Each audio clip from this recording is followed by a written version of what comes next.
බොහොම සුබ සන්ධ්‍යාවක්. අපේ මේ ශනිදාවේ සන්ධ්‍යාවේ සිඩ්නි තසපුව ආරම්භමටයි සූදානම.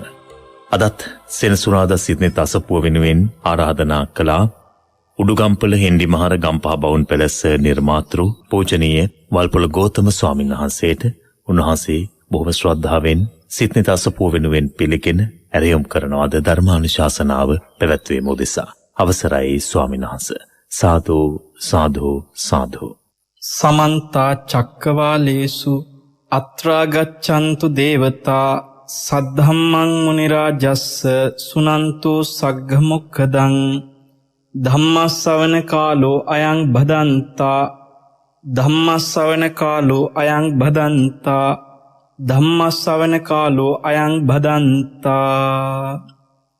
නමෝ තස්ස භගවතෝ අරහතෝ සම්මා සම්බුද්දස්ස නමෝ තස්ස භගවතෝ අරහතෝ සම්මා සම්බුද්දස්ස නමෝ තස්ස භගවතෝ අරහතෝ සම්මා සම්බුද්දස්ස. සාදු සාදු සාදු. ගරුතර මහා සංඝරත්නයන් අවසරයි ශ්‍රද්ධාවන්ත පින්වත්නි, අද දවසේ අපි සෙනසුරාදා සිඩ්නි තසපුව ඊටාම ශ්‍රද්ධාවෙන් මෙත්සිතින් ආරම්භ කරන්නේ. ඉතින් දේශනාවේ පළවෙනි පැයට නියමිත අද දායකත්වය කළුතර උතුර කුමාරතුංග මාවතේ පින්වත් බෝමි ප්‍රනාන්දු මහත්මිය ඇතුළු පවුලේ පින්වතුන් විසින් එකතු වෙනවා දායකත්වයෙන්. ඇත්තන්ගේ සියලුම සත්ප්‍රාර්ථනා සඵල වෙන්නට කියලා අපි මෙත්සිතින් ආශිර්වාද කරනවා. පින්වත්නි, අද දවසේ අපි කතා කරන්නේ මොකක් ගැනද කියලා ඔබ දන්නවා හොඳින්ම. පටිසම්භිදා මග්ග ප්‍රකරණයේ තියෙන ඥාන අතරේ බුදුරජාණන් වහන්සේට පමණක්ම සුවිශේෂ ෂඩ් අසාධාරණ ඥාන නම් වූ ලෝකෙ වෙන කිසි කෙනෙකුට නැති ඥාන 6ක් අපි ඔබට විස්තර කරලා දෙමින්, එහි 4 වෙනි ඥානෙ මහා කරුණා සමාපatti ඥානෙ දැන් මාස කිහිපයක තිස්සේ අපි කතා කරගෙන එනවා. පින්වත්නි, මහා කරුණා සමාපatti ඥානය විවිධාකාරයෙන් විස්තර කරලා තියෙනවා පටිසම්භිදා මග්ග ප්‍රකරණේ. එහි අපේ කොටස් ගණනාවක් මාස කිහිපයක් තිස්සේ මහා කරුණා සමාපatti ඥානය විතරක් කතා කරගෙන ආවා. මේ මහා කරුණාව කියලා කියන්නේ බුදුරජාණන් වහන්සේ තුල ඇතිවෙන මහා කරුණාව. එතකොට සාමාන්‍ය ලෝකයාට මහා කරුණා කියලා වචනේ කතා කරාට සාමාන්‍ය ලෝකයාට මහා කරුණා සමාපatti ඥානයක් විදිහට නෑ පින්වත්නි. සාමාන්‍ය නිකං කරුණාවක් කවදාකවත් මහා කරුණා සමාපatti ඥානයත් එක්ක ගලපන්න බෑ. එතකොට බුදුරජාණන් වහන්සේට මේ මහා කරුණාව ලෝකයා කෙරෙහි ඇති වෙන්නේ මොන වගේ දෙයක් දැකලාද කියන එක ගැන තමයි කොටසින් කොටස අපි කතා කරගෙන එන්නේ. අද පින්වත්නි, අපිට කතා කරන්න තියෙනවා අසරණෝ අසරණී භූතෝ කියන කාරණා දෙක. මේ ලෝක සත්වයාගේ තියෙන අසරණ වූ ස්වභාවය, අසරණ තත්වයට පත් වෙලා ඉන්නවයි කියන ස්වභාවය අපි අද කතා කරනවා. අසරණෝ කියන එකත් අසරණී භූතෝ කියන කාරණයත් මුල් කරගෙන අද අපි කතා කරමු. පින්වත්නි, ලෝකයාගේ තියෙන අසරණකම් බැලුවොත් එහෙම මිනිස්සු හරියට පීඩා විඳිනවා ජීවිතේ.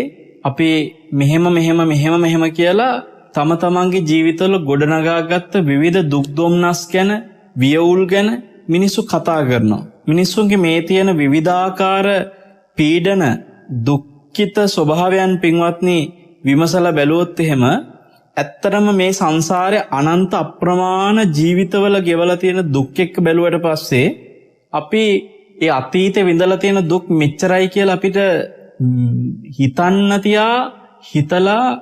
හිතන්න පටන් ගන්නවත් කොහොමද කියලාවත් ඒ දුක කොයි විදියට තියෙන ඇද්ද කියලාවත් අපිට හිතා ගන්න බෑ. අතීතේ අනන්ත අප්‍රමාණ විඳලා තියෙන දුක්. පින්වත්නි, කොටින්ම ඔබට මේ ජීවිතය තුළ අතීතේ විඳ සියලු දුක් ටිකවත් සිහිපත් කරගන්න බැරි කොට ඔබ කොහොමද අතීතේ අනන්ත අප්‍රමාණ ජීවිතවල විඳලා තියෙන දුක තේරුම් ගන්නෙ? එතකොට පින්වත්නි, අපිට ලෝකේ මේ අනන්ත අතීතේ විඳපු දුක් බැලුවට පස්සේ ඊට වඩා වැඩි අනාගතේ විඳින්න තියෙන දුක්. මොකද මේ සසර ආවට වැඩිය දුරක් මේ ලෝක සත්වයාට යන්න වෙන්න පුළුවන්. මොකද මේ සසරෙන් නිදහස් වෙනවා කියන එක කවදා කොයි කොනක කොහොම සිද්ධ වෙනවද කියලා කෙනෙකුට හිතාගන්න බැරි අනාගතයේ කොපමණ අසරණ භාවයටපත් වෙන අනන්ත අප්‍රමාණ දුක් විඳින්න තියනවද කියලා කවුරුවත් දන්නේ නැහැ පින්වත්නි. ඔය අතීතේ හිතාගන්න බැරි අසරණ භාවය, අනාගතයේ ඇති වෙයි කියලා හිතන්නවත් අපිට තේරෙන්නේ නැති තරම් අනන්ත අප්‍රමාණ අසරණ භාවයනුත් අතරේ ඊටාම ස්වල්පයක් මේ වර්තමානයේ අපි විඳින්නේ. ඒතර පින්වත්නි වර්තමානයේ අසරණකමින් ඔබ කොච්චර අසරණ වෙලා තියෙනවද? වර්තමානයේ විඳින අසරණකම ගැන ඔබේ හිතේ කොච්චර දුකක් පීඩනයක් තියෙනවද? වර්තමානයේ තියෙන අසරණකම් මතක් වෙනකොට පින්වත්නි එක එක්කෙනාට සාපේක්ෂව එක එක මට්ටම් වල සමහරුන්ට අසරණකම් දරා ගන්න බැරි වුණාට පස්සේ ජීවිතේ තනි වෙලා කියලා හිතනවා. අසරණකම් දරා ගන්න බැරි වුණාට පස්සේ සමහරු ජීවිතේ නැති කර ගන්න බලනවා. ජීවිතේ ඔහේ හැරුණාත් යනවා. සමහරු මානසික රෝගීන් වෙනවා. සමහරුන්ට අසරණකම් දරා ගන්න බැරි වුණාට පස්සේ සමහරු කන්නේ බොන්නේ නැතුව විලාප දෙනවා. පින්වත්නි තියෙන නොයෙකුත් මේ අසරණකම් අතරේ ඔය පටිසම්භිදා මග්ගප්‍රකරණයමනේ දැන් අපි මේ කතා කරගෙන යන්නේ මේ බුදුගුණ. ඒතර පටිසම්භිදා මග්ගප්‍රකරණයම ලෝකයා විඳින දුක් ස්වභාවයන් ආකාර 4කින් පෙන්නලා තියෙනවා. පීඩන ස්වභාවේ, සංකත ස්වභාවේ, ਸੰతాප ස්වභාවේ, විපරිණාම ස්වභාවය කියලා. එතකොට පින්වත්නි මේ සියල්ලම මේ පීඩන ස්වභාවය කියලා කියන්නේ සිත කය දෙක රිදවන ස්වභාවය. හිතයි කයයි රිදෙන ස්වභාවය. මානසික දුක් සහ මානසිකව ඇති වෙන දුක් වලට කියනවා දොම්නස් කියලා. කායික දුකයි දොම්නසුයි. දුක් දොම්නස් කියන්නේ ওই දෙක. ඒතර මෙන්න මේ දුක් දොම්නස් වලින් ඇති වෙන පීඩන මේ ජීවිතය තුළ කොච්චර අපි විඳලා තියෙනද? ඒතර මේ වර්තමානයේ අපි විඳින පීඩන අපිට පින්වත්නි දරා ගන්න අමාරු නම් අතීතයේ විඳලා තියෙන පීඩන සියල්ලම සිහි කරන්න පුළුවන් වුණොත් එක පිටකට කොහොම දරා ගන්නද අපි? බුදු කෙනෙකුට මේවා පේනවනේ පින්වත්නි. එක සත්වයක් ගත්තට පස්සේ මේක සත්වයක් අතීත සසරේ විඳලා තියෙන පීඩන කොච්චරද කියලා බුදු කෙනෙක් දකිනවා. ඒතර පින්වත්නි ලෝක සත්‍ය අතීතයේ විඳලා තියෙන පීඩන ස්වභාවයන් උන්වහන්සේ බුදු නැතින් දකිනකොට උන්වහන්සේ තුළ ඇති වෙන මහා කරුණාව ආයි වෙන කාටනම් ඇති වෙන්නද? එවැනි මහා කරුණාවක් බුදු කෙනෙකුට මිසක් වෙන කිසිම ශ්‍රාවකයෙකුටවත් ඇති වෙන්නේ නැහැ පින්වත්නි. චරටම මේ ලෝක සත්වයාගේ අසරණ භාවය මෙපමණයි කියලා කියන්න බැරි තරම් වූ යුතු ඒ අසරණ භාවය නිසා බුදුරජාණන් වහන්සේ මහා කරුණාවෙන් ලෝකයාට ධර්මයේ කියා දෙමින් අප්‍රමාදී වෙන්න ඉක්මනට නිදහස් වෙන්න කියලා මඟ පෙන්නනවා. ඒතර සංකත ස්වභාවය කිව්වේ මේ ලෝකේ ආයේ උපද්දවන්න ඕන කාරණා. දැන් අපි කියමුකෝ මේ කය කියන්නේ සංකත දෙයක්. ඒතර මේ කය යලි සකස් කරන්න සිද්ධ වෙනවා දුක් විඳගෙන. ආහාර දිදී මේ කය සකස් කරන්න ඕනේ. අසනීප වෙනකොට බෙහෙත් දිදී මේ කය සකස් කරන්න ඕනේ. ඒතර මේ කය යලි සකස් කරන්න විදින දුක. මේ කය පවත්ව ගන්න පින්වත්නි අවුවෙන් වැස්සෙන් බේරෙන්න නිවාස හදමින් අපි වාසස්ථාන පිළියෙල කරලා ඒ කයට අවශ්‍ය කරන පහසුකම් දිදී ඒ වෙනුවෙන් මේ කය සකස් කරමින් ලෝකය සකස් කරමින් සකස් කිරීමේ ස්වභාවය දුක කොච්චර තියෙනවද? දෙවියන්ට විමාන පහළ වුණාට මිනිස්සුන්ට එහෙම පහළ වෙන්නේ නැහැ. මිනිස්සු අනන්ත දුක් විඳිනවා මේ කය සකස් කරගෙන මේ ජීවිතය සකස් කරගන්න නොයෙකුත් දේ සකස් කරගන්න. ඔන්න සකස් කරගන්න විදින දුක සංකත ස්වභාවය. ඒතර පින්වත්නි ගින්නකින් ආය දැවෙනවා වගේ තියෙන ਸੰతాප ස්වභාවය. ඊට පස්සේ නැති වෙවි බිඳි යනකොට තියෙන දේ අහිමි වෙවි යනකොට එන විපරිණාම ස්වභාවය. මෙන්න මේ හැම දුකක්ම ජීවිතවල අපි විඳිනවා. අපි ජීවිතේ විඳලා තියෙනවා. අනන්ත සසර විඳලා තියෙනවා. පින්වත්නි ඔය එක එක ආකාරයෙන් කතා කරන්න තියෙන විවිධ දුක් සියල්ලෙම බුදුරජාණන් වහන්සේ විවිධ තැන්වල පෙන්නලා තියෙන ඒ හැම දුකක්ම පින්වත්නි අපිට එකින් එක මෙන්න මෙහෙම කියලා කතා කරන්න අපි දන්න අපිට මතක් වෙන දේවල් සල්පකින් උත්සාහ කරමු. මේ ලෝකයේ තුල අපි ආරම්භයේදීම කොහොම දුකක් විඳින්නේ නැද්ද? කොයි විදිහට අසරණ වෙන්නේ නැද්ද? මේ ලෝකේ අසරණකම් ගැන කතා කරද්දී මව් කුසේ තියෙන අසරණකම පින්වත්නි මේ ජීවත් වෙද්දී තියෙන අසරණකමට වඩා අනන්තයි. දැන් බලන්න ජීවත් වෙනකොට මිනිස්සු කියනවා මේ ජීවිතේ තනි වෙලා කියලා සමහරු අසරණයි කියලා හිතනවානේ. එතකොට ඔවුන්ට මේ ජීවිතේ තනි වෙලා කියලා දැනෙන අසරණකම පින්වත්නි මෙච්චර මිනිසුත් එක කතා බහ කරමින් දුරකථන ඇමතුම් දෙමින් හැම දෙයකම Tamanට තනි වෙච්ච අසරණකම කියන්න හරි කෙනෙක් එක්ක ඉඩ ලැබෙමින් ජීවිතේ මේ ජීවත් කරව ගනිද්දිත් ඔබට එහෙම තනිකමක් දැනෙනවා නම් පින්වත්නි, පාළුවක් දැනෙනවා නම් ඔබ හිතන්න අර මව් කුසේ ඉන්නකොට දැනෙන්න පාළුව, මව් කුසේ මාස ගාණක් හිර වෙලා ඉන්නකොට අතපය දිගහැර ගන්නවත් බැරි තරමට හිර වෙලා ඉන්නකොට තියෙන ඒ තනිකම පින්වත්නි කාට කියන්නද? එතකොට මේ මව් කුස ඇතුලේ විඳින වේදනාව, දුක, ඒ පීඩනේ අටුවා විස්තර කරනවා පින්වත්නි මෙන්න මෙහෙම කාරණා කීපයකින්. ගර්භාවක්‍රාන්ති මූලක දුක්ඛය කියලා ඔන්න පළවෙනි දුක ගැන විග්‍රහ කරනවා. පිළිසිඳ ගත්තට පස්සේ මව් කුසේ ඇතිවෙන මූලික දුක්වල එකක්. ඒ මොකද්ද? මේක තනිකර ලෝකාන්තරික නිරේ වගේ පින්වත්නි මහා අඳුරුයි. මේක ගූට නරකේ කියලා කියන්නේ එක්තරා නිරයක් තියෙනවා තනිකර අසූචි පිරිච්ච මහා අසූචි වලක් වගේ දැවැන්ත ලෝක නිරිසත්තු කෝටි ප්‍රකෝටි ගානක් දුක් විඳින ඒ දැන් ඔබ දන්න අසූචි වලවල පණුවෝ ඉන්නවනේ. එතකොට අසූචි වලවල පණුවෝ වගේ ගූට නරකේ ඉන්න පණුවෝ ඒ නිරිසත්තුන්ව විදිනෝ. දුර්ගන්ධය ඇස්සේ අර නිරි පණුවන්ගෙන් නිරිසත්තු අනන්ත වේදනාවක් විඳින නිරයක් තමයි ගූට නරකය කියලා කියන්නේ. එතන මෙන්න මේ ගූට නරකයට වැටෙනවා වගේ මහා පරම දුර්ගන්ධයකින් වාතකින් පිරිච්ච තැනක් මේ මව් කුස ඇතුලේ වැසිකිලි වලක ඉන්න පණුවෙක් වගේ පින්වත්නි. ඔය මව් කුස තුල එක පැත්තකින් මහා ඝන කළුවර අවහිර වෙච්ච ඒ සම්පූර්ණ වටෙන්ම වැහිච්ච ලෝකාන්තරික නරකයේ වගේ කළුවරක් එක්ක ඒ වගේම අර මහා දුර්ගන්ධයක් එක්ක මාස ගාණක් ඉන්නවා. ඒ තුල තියෙන අසරණකම ලෝකයා දන්නේවත් නැහැ, තේරෙන්නේවත් නැහැ. කාට කියන්නද පින්වත්? එතකොට එතනත් යම්කිසි අසරණකමකට පත් වෙලා නැද්ද?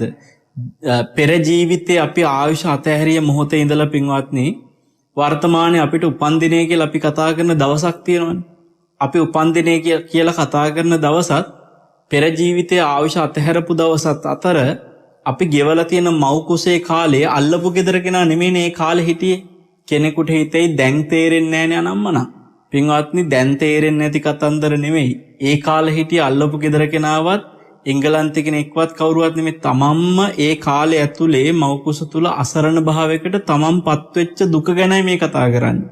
ඒතර මේකේ අනිත් එක තමයි මෙවැනි දුක් වලට යලිත්පත් වෙන එකක් නැහැ කියලා ඔබට මට කිසි කෙනෙකුට පින්වත්නි වගකීමක් නැති අසරණකමකයි මේ කතා කරන්නේ. මේ කියන හැම අසරණකමක්ම මේ මව් කුසේ අපිට ආයෙත් විඳින්න ස්වභාවයෙන් ඉන්නේ. ඉතින් අන්නේ අසරණ භූත ස්වභාවය. අපි පින්වත්නි මේ ජීවිතය තුළ ලැබිච්ච ධර්මයෙන් අපිට ඕනනම් සදහටම අත්හැරගෙන නිදහස් වෙන්න ඉඩ තියෙනවා. හැබැයි අපිට ඒකට තියෙන උනන්දුව, ඒකට තියෙන වීරිය, ඒකට තියෙන අප්‍රමාදය කොච්චරද කියලා ඔබ දන්නවා. මේ ලෝකේ ඕනකමක් නැහැ. ඔහේ අපි ඉන්නවා. ඉඳලා හිටලා බණක් අහනවා. පිනක් කරනවා, මල් ටිකක් පූජා කරනවා, මොනවා හරි පින්කමක් කරනවා. හැබැයි ඔය පින්කම කළාය කියලා පින්වත්නි මේ මව් කුසේ කතා කරන්න සූදානම් වෙන ওই දුක්ඛින් අපි මිදිලා නැහනේ. ඒතර මේකෙන් මිදෙන ධර්මය ලෝකේ මුණ ගැහිලා අපි ඒ මිදෙන ස්වභාවය ගැන හිතලවත් නැහනේ.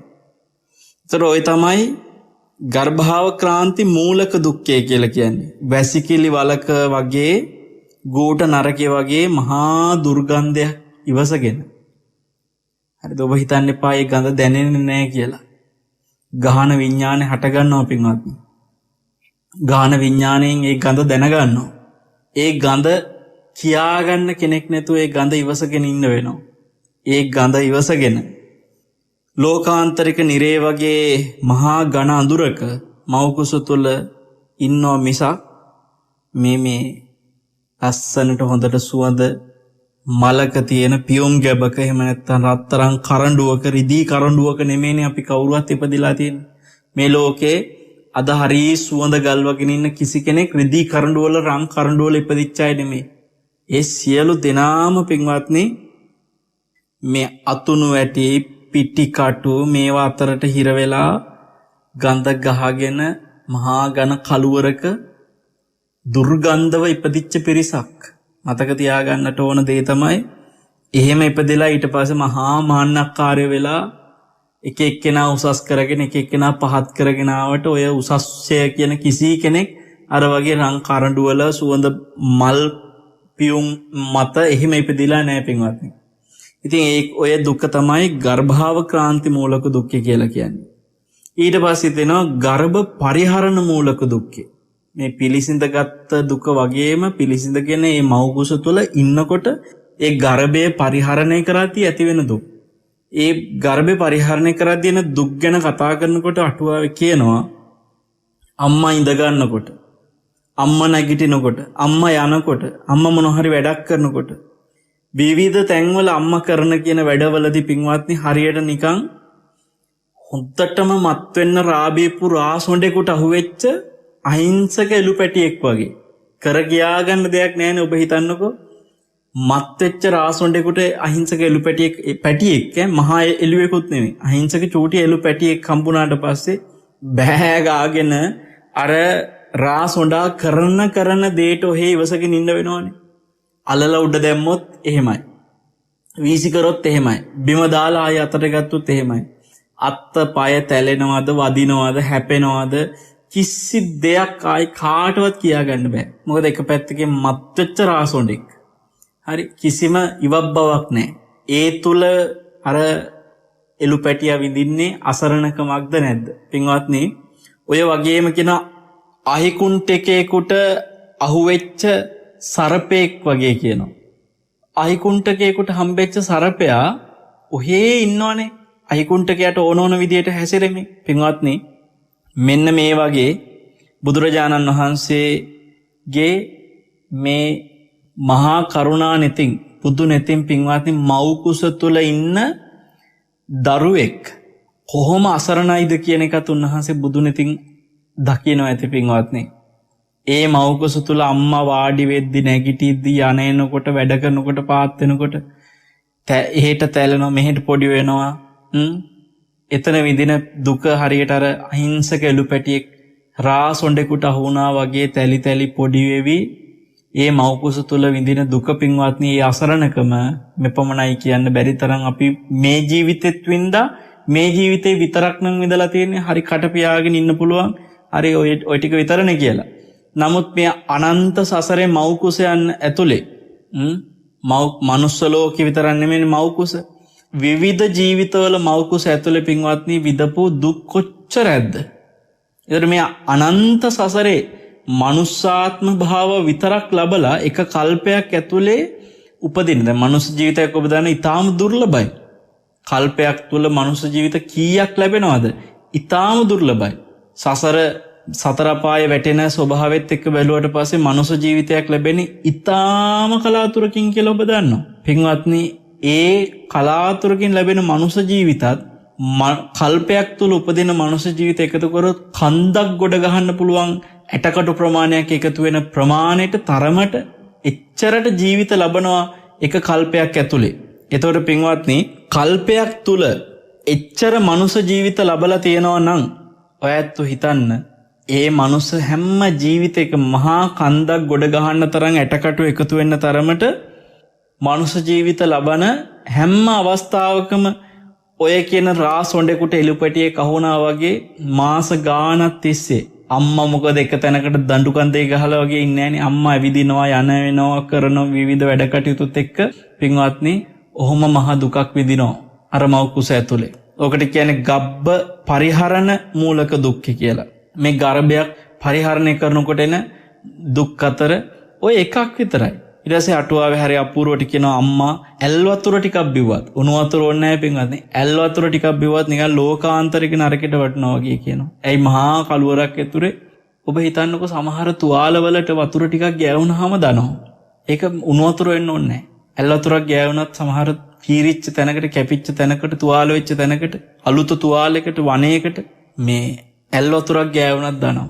ඒ වගේ පින්වත්නි අම්මා ඇල් වතුර බොනකොට ඊට පස්සේ කියනවා අම්මා උණු පැන් බොනකොට නිකන් ගිනි කබලකට වැටුණා වගේ කියලා. ඒ කියන්නේ අම්මගේ මේ ඒ උණු වතුර ටික දරුවා ඉන්න මේ ගර්භාෂය ඇතුළට උණු වතුර ටික එනවා කියන එක නෙමෙයි. නමුත් අම්මා උණු වතුර ටික බීලා ඒ වතුර ටික කොතෙන්ට ගියත් එහි උණුසුම හරියට මේ සංවේදීතාවය මෙච්චරයි කියලා කියාගන්න බැරි තරම් ඉතාම සියුම් සංවේදීතාවයක් තියෙන මේ පුංචි දරුවට පින්වත්නි ඒක ගිනි කබලකට වටනවා වගේ අර උණු වතුර ටික. මේව බොරු නෙමෙයි මේ අටුවාවේ තියෙන මේ කාරණා නිසා අතීතේ පැරණි මිනිස්සු ගම්වල අම්මලා කොතෙකුත් ගර්භණී අම්මලාට කියනවා ගොඩාක් රස්නෙන් උණු වතුර බොන්න එපා කියනවා. සමාජයේ තියෙන ප්‍රසිද්ධ කතා.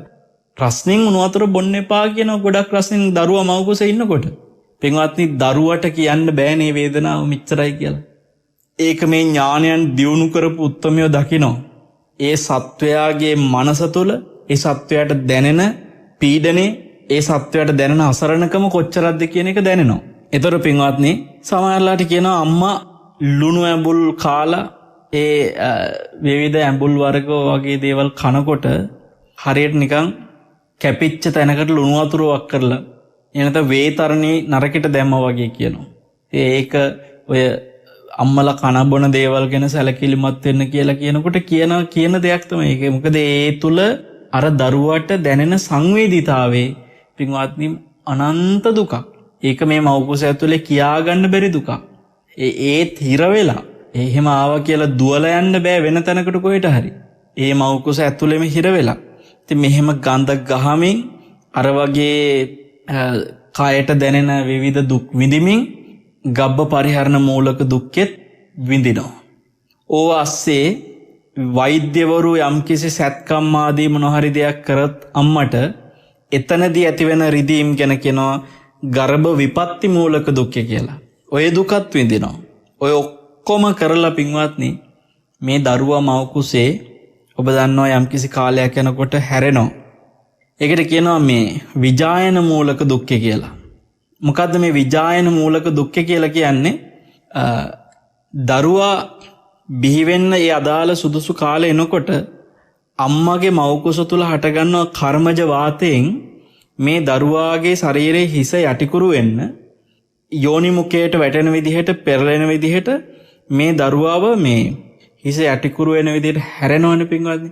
ඔය හැරෙනකොට ඔබ හිතන්න මාස ගාණක් එක විදිහකට ඉඳලා එක සැරේට මේ කර්මජ වාතයෙන් හැරෙන හැරිල්ල හරියට නිකන් අපි හිතමු තුවාලයක ප්ලාස්ටර් එකක් කාලයක් තිස්සේ අලෝලා තිබිලා එක පාට එක ගලවනකොට එන වේදනාවක් තියෙන මේ වගේ පින්වත්නි එක විදිහකට මාස ගාණක් තිස්සේ හිටපු දරුවව හැරෙනකොට අර අම්මගේ කයේ තියෙන ඒ කර්මජ වාතයෙන් හැරෙනකොට පින්වත්නි මේ හිස යටිකුරු වෙලා හැරෙනකොට හරියට නිකන් සංඝාත කියන නිරේ පෙරලෙන පර්වත දෙකක් අතරට අහුවෙච්ච නිරිසතෙක් වගේ කියනවා. ඒ වෙලාවේ විඳින දුක මේ එක්තරා දුකක්. මේ මනුස්ස ජීවිතේ ඉපදිලා දැන් ඔබ විඳින දුක් ඔබට බොහොම පුංචි දෙයක් කියලා දැනේ පින්වත්නි. එදා මව් කුසේ ඇතිවෙච්ච දුක ඔබට තේරුණා නම් අද තේරෙනවා නම් මොකද මේක දැන් තේරුන්නේ නැති වුණාට ඒ වෙලාවේ ඇති වෙන දුක නොදැනුණා නෙමෙයිනේ. ඒ මොහොතේ දුක ඔබ විඳිනවා. දැන් ඔබ හිතන්න ඔබ අතීතයේ කියන්නේ පෙර ජීවිතේ අපි හිතමු බල්ලෙක් වෙලා ඔබ අනන්ත දුකක් විඳ කියලා. ඔබට ඒ බල්ලා වෙලා විඳපු දුක දැන් තේරෙන්නේ නැති වෙන්න පුළුවන්. ඔබට ඥානයක් නැහැ දැන් තේරෙන්න. ඔබට හිතේ කමන්නේ නැහැ ඉතින් ඒක දැන් දන්නේ නැහනේ අපි කියලා. හැබැයි පින්වත්නි දැන් දන්නේ නැතුණාට බල්ලව ඉන්න වෙලාවේ ඔබ ඒ බලු ආත්මය තුල මොනතරම් දඟල ඒ පීඩනේ දුක විඳින්නේ නැද්ද? ඒ වගේ තමයි මව් කුස ඇතුලේ අනන්ත විඳපු දුක අද නොතේරුණාට පින්වත්නි ඔය කියන හැරෙනකොට ඇතිවෙච්ච ඒ දුක විජායන මූලක කියන දුක අසරණ කරපු තව එක අවස්ථාවක් මව් කුස ඇතුලේ. මේ ලෝකේ මේ විදිහට මේ සත්වයා උපදින්න මාස කීපයක් තුල මොන තරම් මෙහෙම දුකක් විඳිනවද? දැන් අර ගර්භ විපත්ති මූලක දුක්කට අයිති සමහරලට ඉදන්න ඔය ගර්භාෂයෙන් මේ දරුවව මව්කුසෙන් පිළිසිඳගත් දරුවව ඉවත් කරන්න කරන සැත්කම් කරනවානේ. මේ දරුවා ලෝකෙට බිහි වෙන්න අවස්ථාව නොදී දරුවව මව්කුසෙන් ඉවත් කරනකොට කතුරු දාලා දරුවගේ අත් කපනවා, කකුල් කපනවා, අර ගඳ ගහගෙන හිර වෙලා තැලි ඔක්කොම දුක් විඳා මදිවට ඒක අස්සෙම පින්වත්නි අත් කකුල් කෑලි කපලා දරුවව මරනවා. අපි ඒ දුකත් ජීවිතේ ඒ වගේ සැත්කම් නිසා පින්වත්නි ඔය ගර්භ විපත්ති මූලක දුක තෝන තරම් විඳලා අසරණව ඉන්න පිරිසක්. දැන් මේ හරි ලොකුකම් කියාගෙන හිටියට ලොක්කෝ වගේ ඔය හැම අසරණකමකින්ම අසරණ වෙච්ච අය අපි. රටේ ජනාධිපතිත් මේ අසරණකමට මුහුණ දුන්න කෙනෙක්. රටේ අගමැතිත් මේ අසරණකමට මුහුණ දුන්න කෙනෙක්. රටේ කතානායකද, විපක්ෂ නායකද, අර පක්ෂ නායකද, මේ පක්ෂ නායකද ඔය හැම කෙනාම පින්වත්නි මේ අසරණකමට මුහුණ දීලා තියෙනවා. ඔබ හිතන්න එතකොට අපිට දැන් මේ වෙලාවේ මේ විඳින දුක නෙමේ කතාව. තව කොච්චර මෙවැනි දුක් විඳින්න වෙයිද? දැන් අපිට නොතේරුණාට මව් කුසින් බිහි වුණාට පස්සෙත් හාහා පුරා කියලා නාවන වෙලාවේ හරියට නිකන් අලුත හටගත්ත වනයේකට ලුණු දාලා කොස්සකින් උලනවා වගේ මහා දුකක් නොතේරුණාට ඇති වෙනවයි කියනවා. ඒකට කියනවා වහිර නිෂ්ක්‍රමණ මූලක දුක්ඛය කියලා. ඒක එක්තරා දුකක්. ඒ ඉපදිච්ච ගමම්ම මොකද පින්වත්නි සාමාන්‍යයෙන් මේ බාහිර අවකාශයේ තියෙන වාතයට, මේ බාහිර අවකාශයේ තියෙන පරිසරයට සැරේටම මූණ දෙන්න පටන් ගන්න වෙලාවේ ඒ දරුවට මෙච්චර කාලයක් මව් කුසක් තුල හිර වෙලා හිටපු ඒ පරිසරයේ මව් කුස තුල තියෙන පරිසරයට හුරු වෙච්ච දරුවා මේ බාහිර පරිසරයට ඇවිල්ලා බාහිර පරිසරයේ තියෙන ජලය නාවනකොට පින්වත්නි ඒ වෙලාවේ දැනෙන දුක මෙච්චරයි කියලා කියා ගන්න බෑ. දැන් අපිට මේ වෙනකොට කතා කරන්න පුළුවන් විදිහට කතා කරත හැකි නම් මේ කතා කරන්න බැරි එක පවා හොඳ වෙලාවට එහෙම වෙලා තියෙනවා. මේ විදිහට අපිට ලොකුවට කෑ ගහලා නටලා බෑ ගන්න පුළුවන් තත්ත්වෙ තිබ්බනම් එහෙනම් බලා ගන්න තිබ්බා ඒ මුලින්ම නාවනකොට අපි කොහොම කෑ ගහයිද, කොහොම අඬයිද, ඒ වෙලාවේ දැනෙන වේදනාව කොහොම කියයිද කියලා කියාගන්න බැරුව හේවසනවා. පින්වත්නි ඔකට කිව්වේ වහිර නිෂ්ක්‍රමණ මූලක දුක්ඛය. එතකොට ඔය ඉපදින තැන දක්වාම විඳපු අසරණකම් අනන්තයි අප්‍රමාණයි. ඊට පස්සෙත් මේ ජීවිතය තුළ පින්වත්නි කොච්චර අසරණකම් වලට අපි මුහුණ දෙනවද? ආත්මෝපක්‍රම මූලක දුක්ඛය සහ පරෝපක්‍රම මූලක දුක්ඛය කියලා මූලක දුක් තව දෙකක් ගැන කතා කරනවා. තමන් විසින් තමන්ගේ ශරීරයට විවිධ විදිහට දෙන උපක්‍රම දුක්. දැන් සමහර ලාවට අපි දැකලා තියෙනවා සියදිවි විනාශා ගන්න අය. එහෙම නැත්නම් සියදිවි විනාශා ගන්න නැතුව සමහර දුකක් ආපු ගමන් මේ අතපය කපා ගන්නවා, විවිධ දුක් දෙනවා. සමහරු පීඩනේ දරා ගන්න බැරුණ ගමන් ඔළුව ගහ ගන්නවා බිත්තිවල. සමහරලාට තමන්ගේ අත ගහනවා, අතින් මොකක් හරි ගහනවා, වීදුරු වලට මොනවට හරි ගහලා ඒ අත් කපා ගන්නවා. නොයෙකුත් විදියට පින්වත්නි ආත්මෝපක්‍රම මූලක දුක් විඳිනවා ජීවිතේ. තමන් විසින් තමන්ගේ ශරීරයට දෙන විවිධ දුක් තියෙනවා. ඒ දුක් වගේම අපි දන්නවා පරෝපක්‍රම මූලක දුක්. එක එක බාහිරින් විවිධ අය අපිට තැලීම්, කැපීම්, පෙරලීම්, ගැසීම් නොයෙකුත් දේවල් අපිට වද දෙන දුක් තියෙනවා. අපි පින්වත්නි කිසි කෙනෙක් එක්ක බැඳිලා නැහැ මේ ලෝකේ. මම ඉපදුනා, මං ඉපදිච්ච ජීවිතය තුළ මට කවුරුවත් ගහන එකක් නැහැ, මට කවුරුවත් තලන එකක් නැහැ, මාව කවුරුවත් තල්ලු කරන එකක් නැහැ, මාව කවුරුවත් හූරන එකක් නැහැ, මට කිසි කෙනෙක් කිසිම කායික පීඩාවක් දෙන එකක් නැහැ කියලා කායිකවත් ගිවිසුමක් නැහැ. අපිට පින්වත්නි කිසි දෙයකින් පීඩාවක් නොවෙන්න බේරෙන්න එහෙමවත් නැහැනේ. දැන් ඔබ හිතන්නේ 이르දි ප්‍රාතිහාර්ය පාන්න තත්ත්වයට කිසි කෙනෙකුට නොදෙවෙනිව කියන්නේ භාග්‍යතුන් වහන්සේ හැර මේ ලෝකේ අනිත් කිසි කෙනෙකුට නොදෙවෙනිව 이르දි ප්‍රාතිහාර්ය බලය ලැබිලත් ඇට කුඩු වෙනකන් ගුටි වැදුණා නම් මුගලන් මහරහතන් වහන්සේට අපි කවුරුත් පින්වත්නි මේ හිටියට අනාගතේ කවුරු ගහයිද, කවුරු කොටයිද, කොහෙන් අතපය කපයිද, වෙඩි තියයිද, එහෙම නැත්තම් වෙන කෙනෙක් වාහනයක් පදවගෙන ඇවිල්ලා අපිව පාරෙම යට කරලා මරයිද, ඔහු හිතලා මරයිද නොහිතා අපි යට වෙලා මැරෙයිද කොහෙන් හරි දෙයක් ඔලුවට වැටෙයිද වදීද පොළු පාරක් වදීද මොනවා හරි වහලයක් කඩාගෙන වැටෙයිද මොන දෙයක් නිසා තැලීම් පොඩිවීම හීරීම් උතුවාල වීම අතපය කැඩීම් මේ ශරීරෙ මස් සිරෙනවා නොයෙකුත් දේවල් වෙනවා. ඒතර මේ වගේ දේවල් කොච්චර තව ඉස්සරහට වෙයිද කියන එක ගැන අපි දන්නෙත් නෑ. එහෙම වෙන්නේ නෑ කියලා කිසි කිවිසුමකුත් නෑ. ඉතින් මේ වගේ අසරණකම් තියෙනවා. මේ අසරණකම් පින්වත්නි එක එක ආකාරයට අපිට විග්‍රහ කරලා බලන්න පුළුවන්. මේ තියෙන අසරණකම් හැම එකක්ම පින්වත්නි ලෝකයේ තුල අපි විඳිනවනේ. දැන් මේ මනුස්ස ලෝකේ සුගතියකට ඇවිල්ලා. එතකොට අපි ඔබට කිව්වා සංකත ස්වභාවයෙන් විඳින දුක්. දැන් මව් කුසේ ඔය ඔක්කොම දුක් ටික විඳගෙන ඇවිල්ලා ඊට පස්සේ මේක පවත්වගෙන යන්න කියලා අපි කොච්චර සකස් කරනවද විවිධ දේ. ගයක් හදන්න ගියාම ගේ හදන්න විඳින දුක. මිනිස්සු දෙයක් හදාගන්න සකස් කරගන්න විඳින දුක් පින්වත්නි. දැන් ඇයි කුඹුරු කරන්නේ? කුස පුරව ගන්න. මුදලක් හොයාගන්න හෝ ඒවා කුස පුරව ගන්න හෝ හැමදේම කයටනේ මොකක් හරි සකස් කරගන්න ඕනකමට තමයි කුඹුරු සකස් කරන්නේ. කුඹුරත් සකස් කිරීමක්. ඒකත් දුක.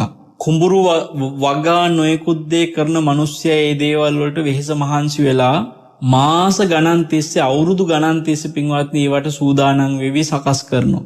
අපි දන්නවා නිවසක් සකස් කරන්න ගියාම ඒක මහා දුකක්. ඒ වෙනුවෙන් මුදල් හොයාගන්න එකත් දුකක්. සමහරලාවට ගෙයක් හදාගන්න ලෝන් එකක් හම්බුණා කියනවා. ලෝන් එක හදාගන්නත් දුක් විඳා. ඒ දුක් විඳලා අන්තිමට ලෝන් එකෙන් ගේ හදාගන්නත් දුකක් විඳිනවා. ඒ ඔක්කොමත් කරලා ආයෙත් ඊට ලෝන් එක ගෙවන්නත් දුක් විඳිනවා. දවල් රැ නැතුව ඒ වෙනුවෙන් වෙහෙස මහන්සි වෙනවා. බලන්න ඔබ හිතලා ඔය ඔක්කොම දුකක් කියලා දැනගත්තත් අපි කවුරුවත් ලෝන් ගන්න නැතුව ඉන්නේ නැහනේ. කවුරුවත් ගේ හදන්න නැතුව ඉන්නේ නැහනේ. ඒ කියන්නේ මේ අසරණකම් මේ ලෝකේ සකස් කර අමාරුවෙන් ජීවිතේ ගැට ගහගෙන ජීවත් වෙනවා. දැන් මේක මේ සුගතියක්. ඔබ හිතන්න දැන් සමහර තිරිසංගත සත්තු ඉන්නවා කකුල් එල්ලි කැඩිලා සමහරකට වන වෙලා තුවාල වෙලා හොරි හැදිලා සමහර බල්ලෝ නොඑක් සත්තු අනන්ත දුක් විඳගෙන ඉන්නවා. අපිට හිතෙනවා මේ සතා මේ ජීවත් වෙන්නේ ජීවිතේ එපා වෙලා කියලා. නමුත් ඌ පින්වත්නි දවසක් හරි තව ජීවත් වෙන්න තියෙනවනම් වැඩිපුර අර එල්ලිච්ච කකුල එල්ලි හරි වන වෙච්ච කකුල වන වෙලා හරි හොරි හැදිච්ච තුවාල හැදිච්ච ඒ කකුල එල්ලගෙන හරි ඒ සතා කැමති අද මැරෙන්නේ නැතුව හෙට මැරෙනවට. තව එක දවසක් හරි ජීවත් වෙන්න ඌ කැමති අර වනේ පිටින් හොරි පිටින් හරි. ඒ කියන්නේ උගේ තියෙන අසරණකම තුල ඌට මේකෙන් ඉක්මනට නිදහස් වෙන්න ඕනේ කියලා එකක් හිතෙන්නේ නැහැ. තව ඉන්න ඕනේ. ඒකම අසරණකමක් නෙමෙයිද? ඔබ හිතන්න පින්වත්නි හිරගෙදරක ඉන්න මිනිස්සෙක් ඒ හිරෙන් නිදහස් වෙන්න ඕනකමක් නැතුව හිරේ අනන්ත දුක් විඳ ඒත් මේ හිරකරුවට තව දුරටත් හිරේට වෙලා ඉන්න ඕනේ කියලා හිතෙනවා. ඔබ හිතන්න මේ හිරේ ඇතුලේ තව ඉන්න ඕනේ කියලා හිතෙන එකම ඒකම අසරණකමක් නෙමෙයිද? මේ සසරෙන් නිදහස් වෙන්න කිසිම ඕනකමක් ඇති වෙන්නේ නැති එකම අසරණකමක් පින්වත්නි. කාමය කියන්නේ බයක්. කාමය කියන්නේ දුක. ඒතර ඒ දුකත් අනන්ත අපි මේ ජීවිතය තුළ විඳිනවා. ඒතර දැන් ඔබ හිතන්න අපි ජීවිතේ ගොඩනගා ගන්න රැස් කරන හැම දෙයක් ඇතුළෙම එකතු කරන හැම දෙයක් ඇතුළෙම නොතේරුණාට මහා සරණකමක් තියෙනවා. ඒ සංකත ස්වභාවය තුළ දෙවියන්ට පිනට පහළ වෙනදී දෙවියන්ට නැති වෙනකොට එන විපරිණාම ස්වභාවයෙන් ඔවුන් විඳින දුක ඔවුන්ට දැනෙන සංతాප දුක මෙච්චරයි කියන්න බැරි තරම් මිනිස්සු වෙච්ච අපි පින්වත්නි ඒ ආත්මවලටත් වඩා වේදනාවක් විඳිනවා මේ සකස් කරගන්න. දැන් බලන්න දරුවෝ නැති අය දරුවෝ සකස් කරගන්න. ඒ දරුවාගේ ජීවිතේ ඊට පස්සේ උස්මහත් කරලා වැඩිහිටියෙක් බවට පත් කරන තුරු සකස් කරගන්න. ඒ දරුවාගේ අධ්‍යාපනයට අවශ්‍ය කරන දරුවාගේ මනස සකස් කරගන්න. මේ සකස් කිරීම වශයෙන් ගත්තොත් එහෙම කොච්චර ජීවිතේ මහා ආයුෂ ගෙවලා තියෙන තනිකර සංකත ස්වභාවයේ දුකට. සකස් කරම මැරිලා යනවා අපි ජීවිතේ. අපි මැරෙන තත්පර වෙනකම්ම සකස් කරනවා පින්වත්නි. එතකොට ඔබට තේරෙන්නට ඕන එක දෙයක් හැම ගෙවන උදේ පාන්දර නැගිටින මොහොතේ ඉඳලා කියලා ගන්න තේරෙන්න. නැගිටින මොහොතේ ඉඳලා මැරෙන හැම මොහොතේම ගෙවපු හැම තත්පරයකම තියෙන අසරණකම. ඒ අසරණකමින් මිදිච්ච එක මොහොතක්වත් නැහැ. දැන් ඔබට හිතේ මම නම් හරි සතුටින් කෑම කා හිටියේ වෙලාව. කකා හිටියේ මං හරි සතුටින් කියලා. නමුත් පින්වත්නි ඔබ කන්නේත් මේ කය සකස් කරගන්න ඕනකමට අසරණකමක් නිසා. ඒ කියන්නේ දැන් හිතන්න මේ කයට ඔය ආහාරය නැති වුණොත් එහෙම කය පවත්වගෙන යන්න බැරි වෙනවනේ. ඒක අසරණකමක්නේ. ඒකට ප්‍රතිකර්මයක් විදිහට ආහාර ටික දුන්නේ මේක පවත්වගෙන යන්න ඕනකමට.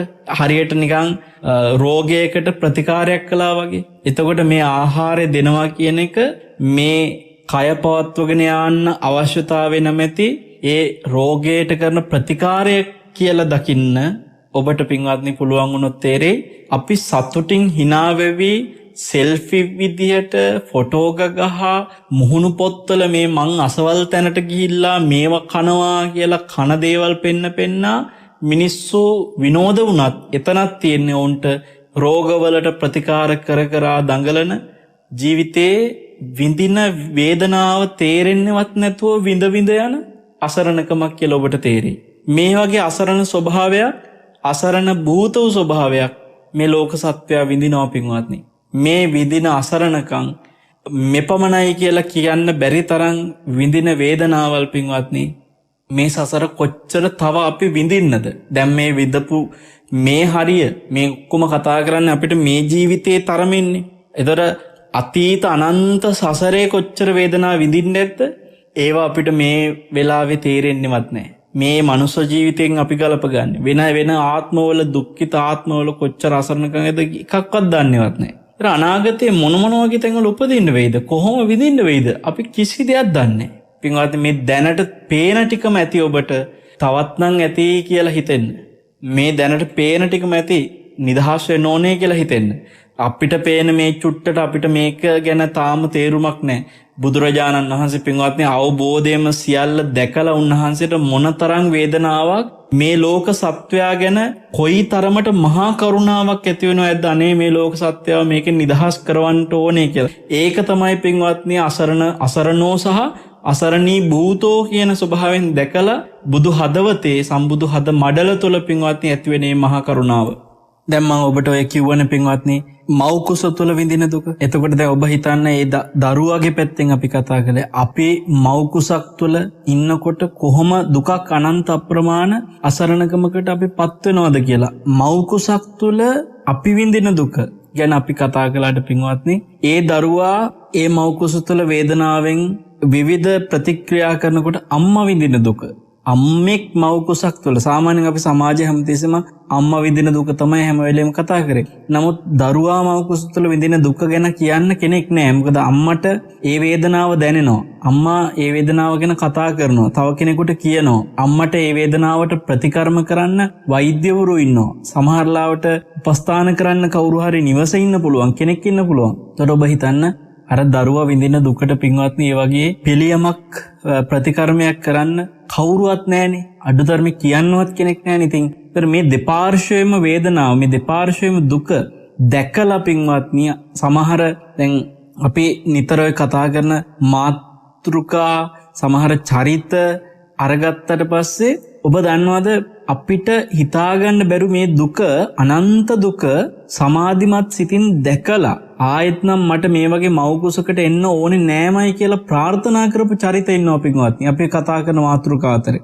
එවැනි ප්‍රබල චරිතයක් තමයි කාශ්‍යප බුද්ධ ශාසනයේදී මේ ඔය ඔබ අහලා තියෙන අම්බපාලි නමින් ආත්ම ගණන් නගර සෝබිනියක් පාපු ඇය ගැන කාශ්‍යප බුද්ධ ශාසනයේදී හොඳට බුද්ධෝපස්ථාන කරා කියලා ඔබ අහලා තියෙනවා. පින්වත්නි බුද්ධෝපස්ථාන විතරක් නෙමෙයි මේ මව් කුසක් තුළ විඳින අනන්ත දුක ගැන ඇය දේශනවල අහලා ඒ අනන්ත දුක ගැන තේරිලා ඇය ප්‍රාර්ථනා කළා සසරේ ආයිත් නම් මට ජීවිතේ මව් කුසක් නම් ලැබෙන්න එපා කියලා. හරිද?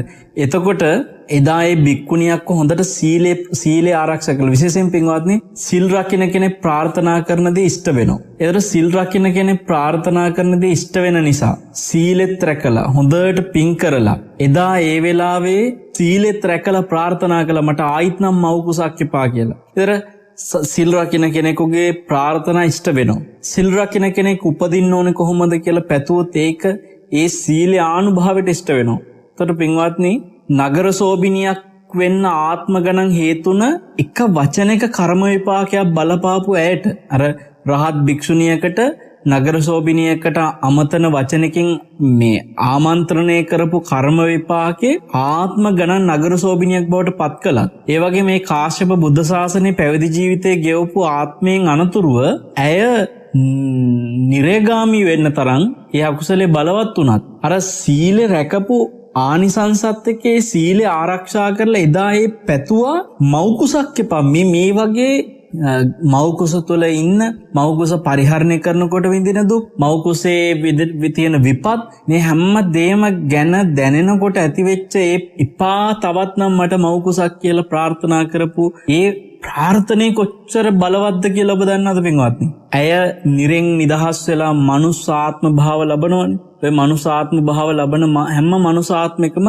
ඇය ඕපපාතික උපතක් ලබන්නේ. විශ්වාස කරන්නවත් බැරි තරම් පින්වත්නි නගර සෝබිනියක් වෙනවා ඒත් ඕපපාතික ලැබිච්ච පුත. දැන් මේ අම්බපාලි නමින් ඉපදුන ආත්මෙත් ඕපපාතික මනුස්ස ජීවිතයක්. ඕපපාතිකව ඉපදිලා මෞකුසකින් නැතුව ඉපදිලා නගර සෝබිනියක් බවට පත් වෙන අර කර්ම විපාකෙත් එක්ක. ඇයට උතුම් ධර්මාවබෝධයට අවස්ථාව තිබුණා එදා ඒ කරපු බුද්ධෝපස්ථානෙත් එක්ක. පින්වත්නි බුද්ධෝපස්ථානය කියන එක සුළුපටු නෑ. ඔබ දැන් බලන්න එතකොට මේ මෞකුසක මේ තරම් අනන්ත දුකක් විඳිනවා නම් හිතන්නට පින්වත්නි සීවලී කුමාරයා ඒ අම්මත් එක්ක එදා මෞකුස තුල අවුරුදු 7ක් තිස්සේ දුක් විඳින්න තරම් අවුරුදු ගාණක් මෞකුසක් තුල දුක් විඳිනවා කියන එක අද විහිළුවක් වගේ. එහෙම කොහොමද වෙන්නේ කියලා හිතෙනවා. නමුත් ඔබ දන්නවා මේක අපිට ආයේ මේ හංගන්න පුළුවන් චරිතයක් නෙමෙයි. ලෝකෙම දන්න චරිතයක් සීවලී උත්තමයන් වහන්සේ. ඒ වගේ චරිතයකට පින්වත්නි අරහත්ත්වයට පත් වෙලා සසරින් නිදහස් වෙන්න තරම් පින තියෙන චරිතයක් වුණත් කර්ම විපාකේ කොච්චර බලවත්ද කියන්නේ අවුරුදු ගාණක් මේ මෞකුස තුල ලෝකාන්තරික නිරේ ගූට නිරේ ඉපදලා ඉන්නා වගේ ඒ වගේ අනන්ත දුකක් විඳින්න උනානේ පින්වත්නි.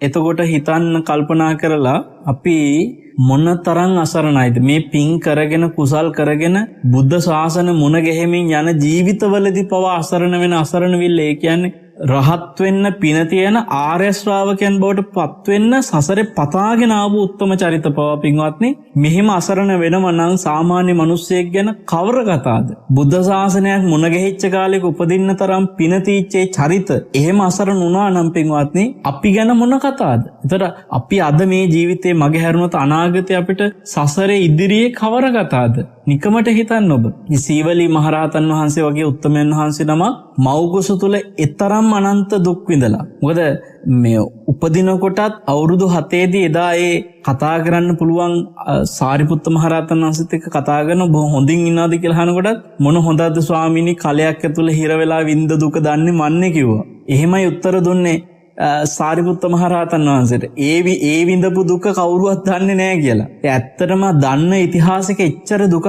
විඳලා ඒ මෞකුස ඇතුලේ අසරණ වෙච්ච අසරණිලා කාගේද පින්වත්නි එහෙම කතාවක් තියෙන්නේ. එතකොට අද උන්වහන්සේ සසරෙන් නිදහස් වුණා. පහන්සිලක් නිවෙනවා වගේ එදා ඒ පිරිනිවන් පාන්නේ පින්වත්නි ආපහු නැවත මෞකුසක් නෙමෙයි කිසිම උපතකට යලි නොෙන්න සීවලී මහරහතන් වහන්සේ පින්වත්නි ඒ විදියට සසරින් අසරණ නොවෙන්නට උන්වහන්සේට පුළුවන් වුණා යලිත් මෞකුසක උපදින්න නැති උතුම් පුණ්‍යවන්ත ජීවිතයකට පත් වෙන්න. අපිට අදිස්ථාන කළොත් මේ ජීවිතය තුළ අපි ප්‍රාර්ථනා කළොත් පින්වත්නි බලන්න දැන් අර අම්බපාලි ප්‍රාර්ථනා කළ අර විදියට අම්බපාලට ජීවිතේ උපදින කිසිම ආත්මික මෞකුසක උපදින්න නැති වෙන්න ඇය දක්ෂ වුණා.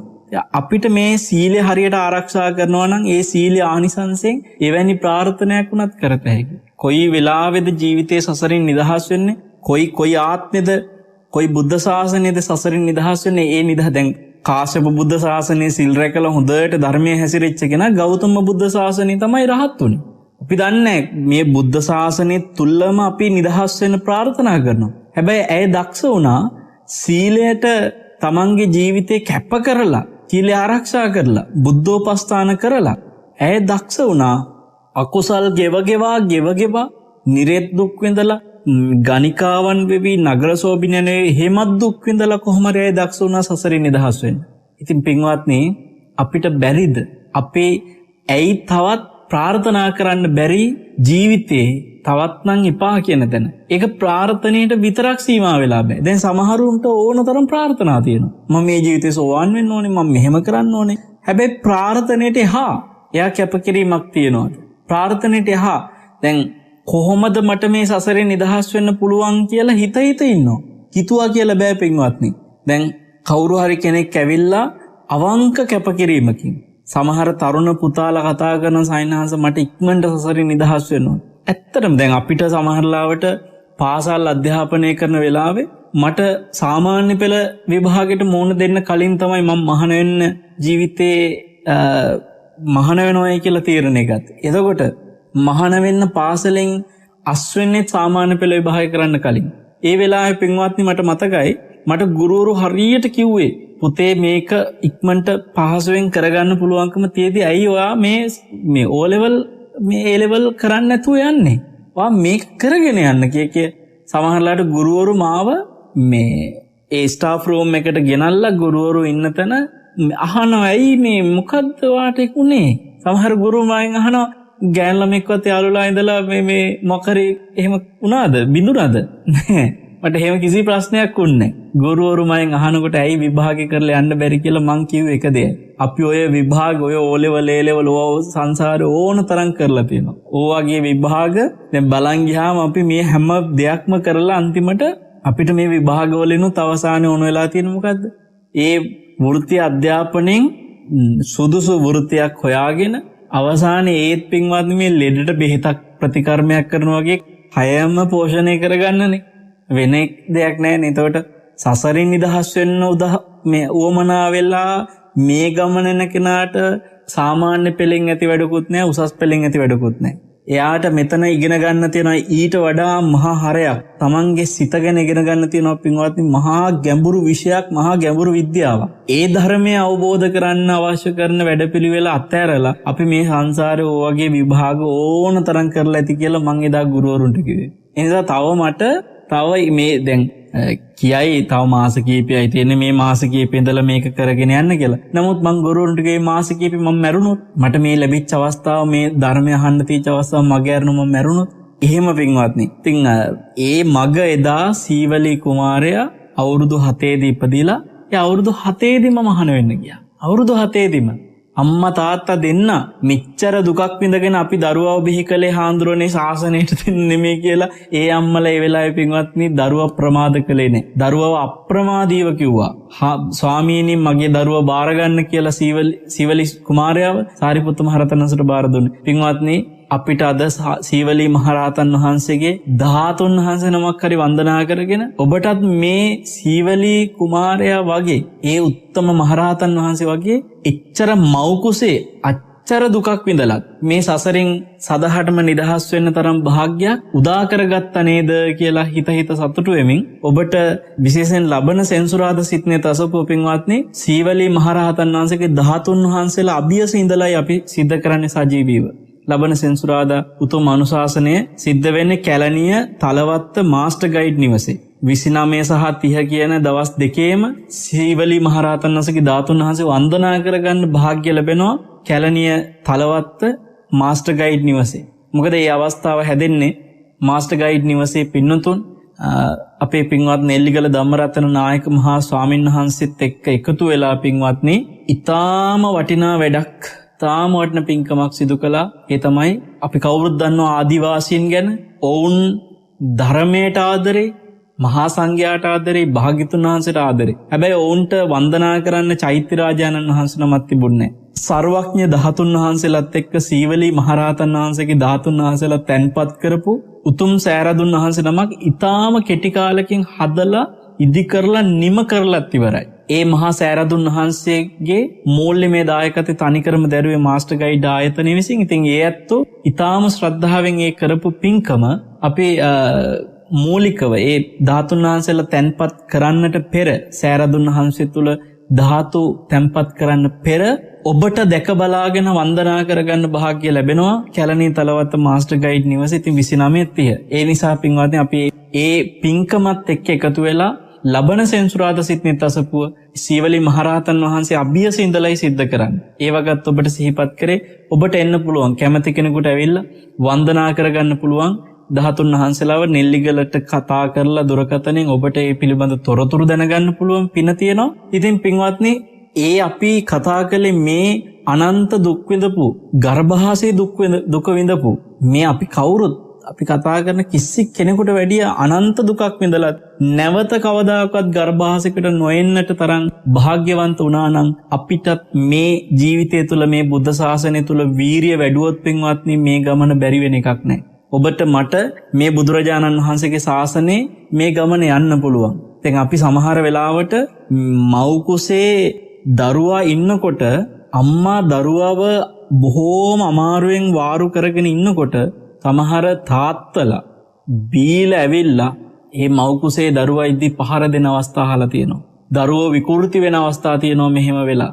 අම්මලා සමහරලාට ඒ ගුටි කාලා බිම ඇදගෙන වැටෙන අවස්ථා තියෙනවා. ඔබ හිතන්න පින්වත්නි අර වෙලාවට අර කුසේ ඉන්න දරුවට මොන තරම් වේදනාවක් මොන තරම් අසරණකමක් ඇති වෙනවද? ඒ අම්මා කොච්චර අසරණ වෙනවද? සමහරලාට ඒ වගේ අවස්ථාවල අම්මයි දරුවයි දෙන්නම මිය ගිය අවස්ථා තියෙනවා මේ ලෝකේ. අපි ඔයගේ අවස්ථාවලට මූණ දීලා නැහැ කියලාද ඔබ හිතන්නේ පින්වත්නි? මූණ දීලා ඇති නෙමෙයි. අනන්ත අපි මේ වගේ අවස්ථාවලට මූණ දීලා තියෙනවා. සමහරලාට දරුවා මව් කුසේ ඉන්නකොට අම්මව සත්තුන්ට ගොදුරක් වෙලා මේක අපි මේ මනුස්ස ජීවිතෙන් විතරක් නෙමෙයිනේ. ඔබ බලන්න කල්පනා කරලා සමහරලාවට කුසේ වහු පැටියා ඉන්නකොට පැටියා කුසේ ඉන්න එළදෙන්නුන් අද කොච්චර මරණවද?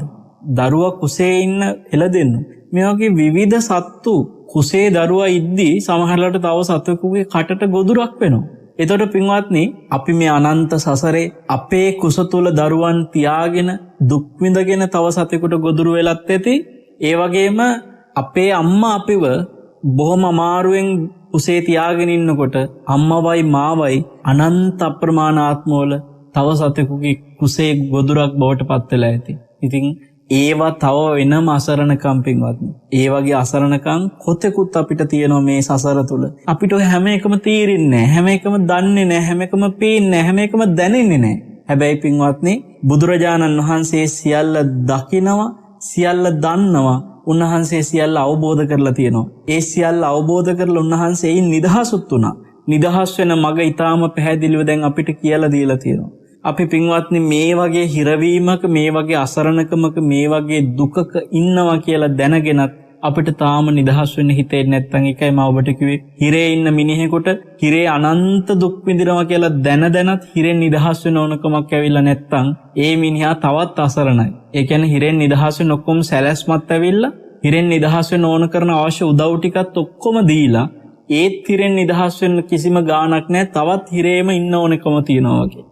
අපි මේ ජීවිතය තුළ ධර්මය දැනත් අපිට තවදුරටත් මේකෙම ඉන්න ඕනේ නම් läගගෙන පින්වත්නි මොනතරම් අපි අසරණයිද? ඒ නිසා ඔබට සිහිපත් කරනවා මේ අසරණ ජීවිත තවත් නම් එපා කියන තැන ඔබේ හිත වීරියවන්ත කරගන්න බුදු ගුණයක් විදියට මේ කතා කරේ. ඇත්තටම මහා කරුණා සමාපatti ඥානය කතා කරන්නේ අසරණෝ අසරණී භූතෝ කියන කාරණා දෙක අද දවසේ අපි මාතෘකා කරගත්තේ. මේ කතා කරන සසර ගමන භයානකකමත් ඉගෙන ගනිමින් බුදු ගුණයක් විතරක් නෙමෙයි මෙතන බුදුරජාණන් වහන්සේ මහා කරුණාවෙන් මේ ලෝක සංනිවාසය දැකපු හැටි කතා කරන අතරේ බුදු ගුණයකට එහා ගිහිල්ලා මේ ජීවිත දිහා අපස්සට හැරිලා මොන වගේ පීඩාවක් මොන වගේ දුකක් මේ ජීවිත තුල අපි වටා විඳිනවද කියන අසරණ භාවය ගැන කතා කරලා සසරින් නිදහස් වෙන වීරියක් ඇති කරගන්නටත් පින්වත්නි අපිට මේ දේශනාව උපකාරී වෙනවා.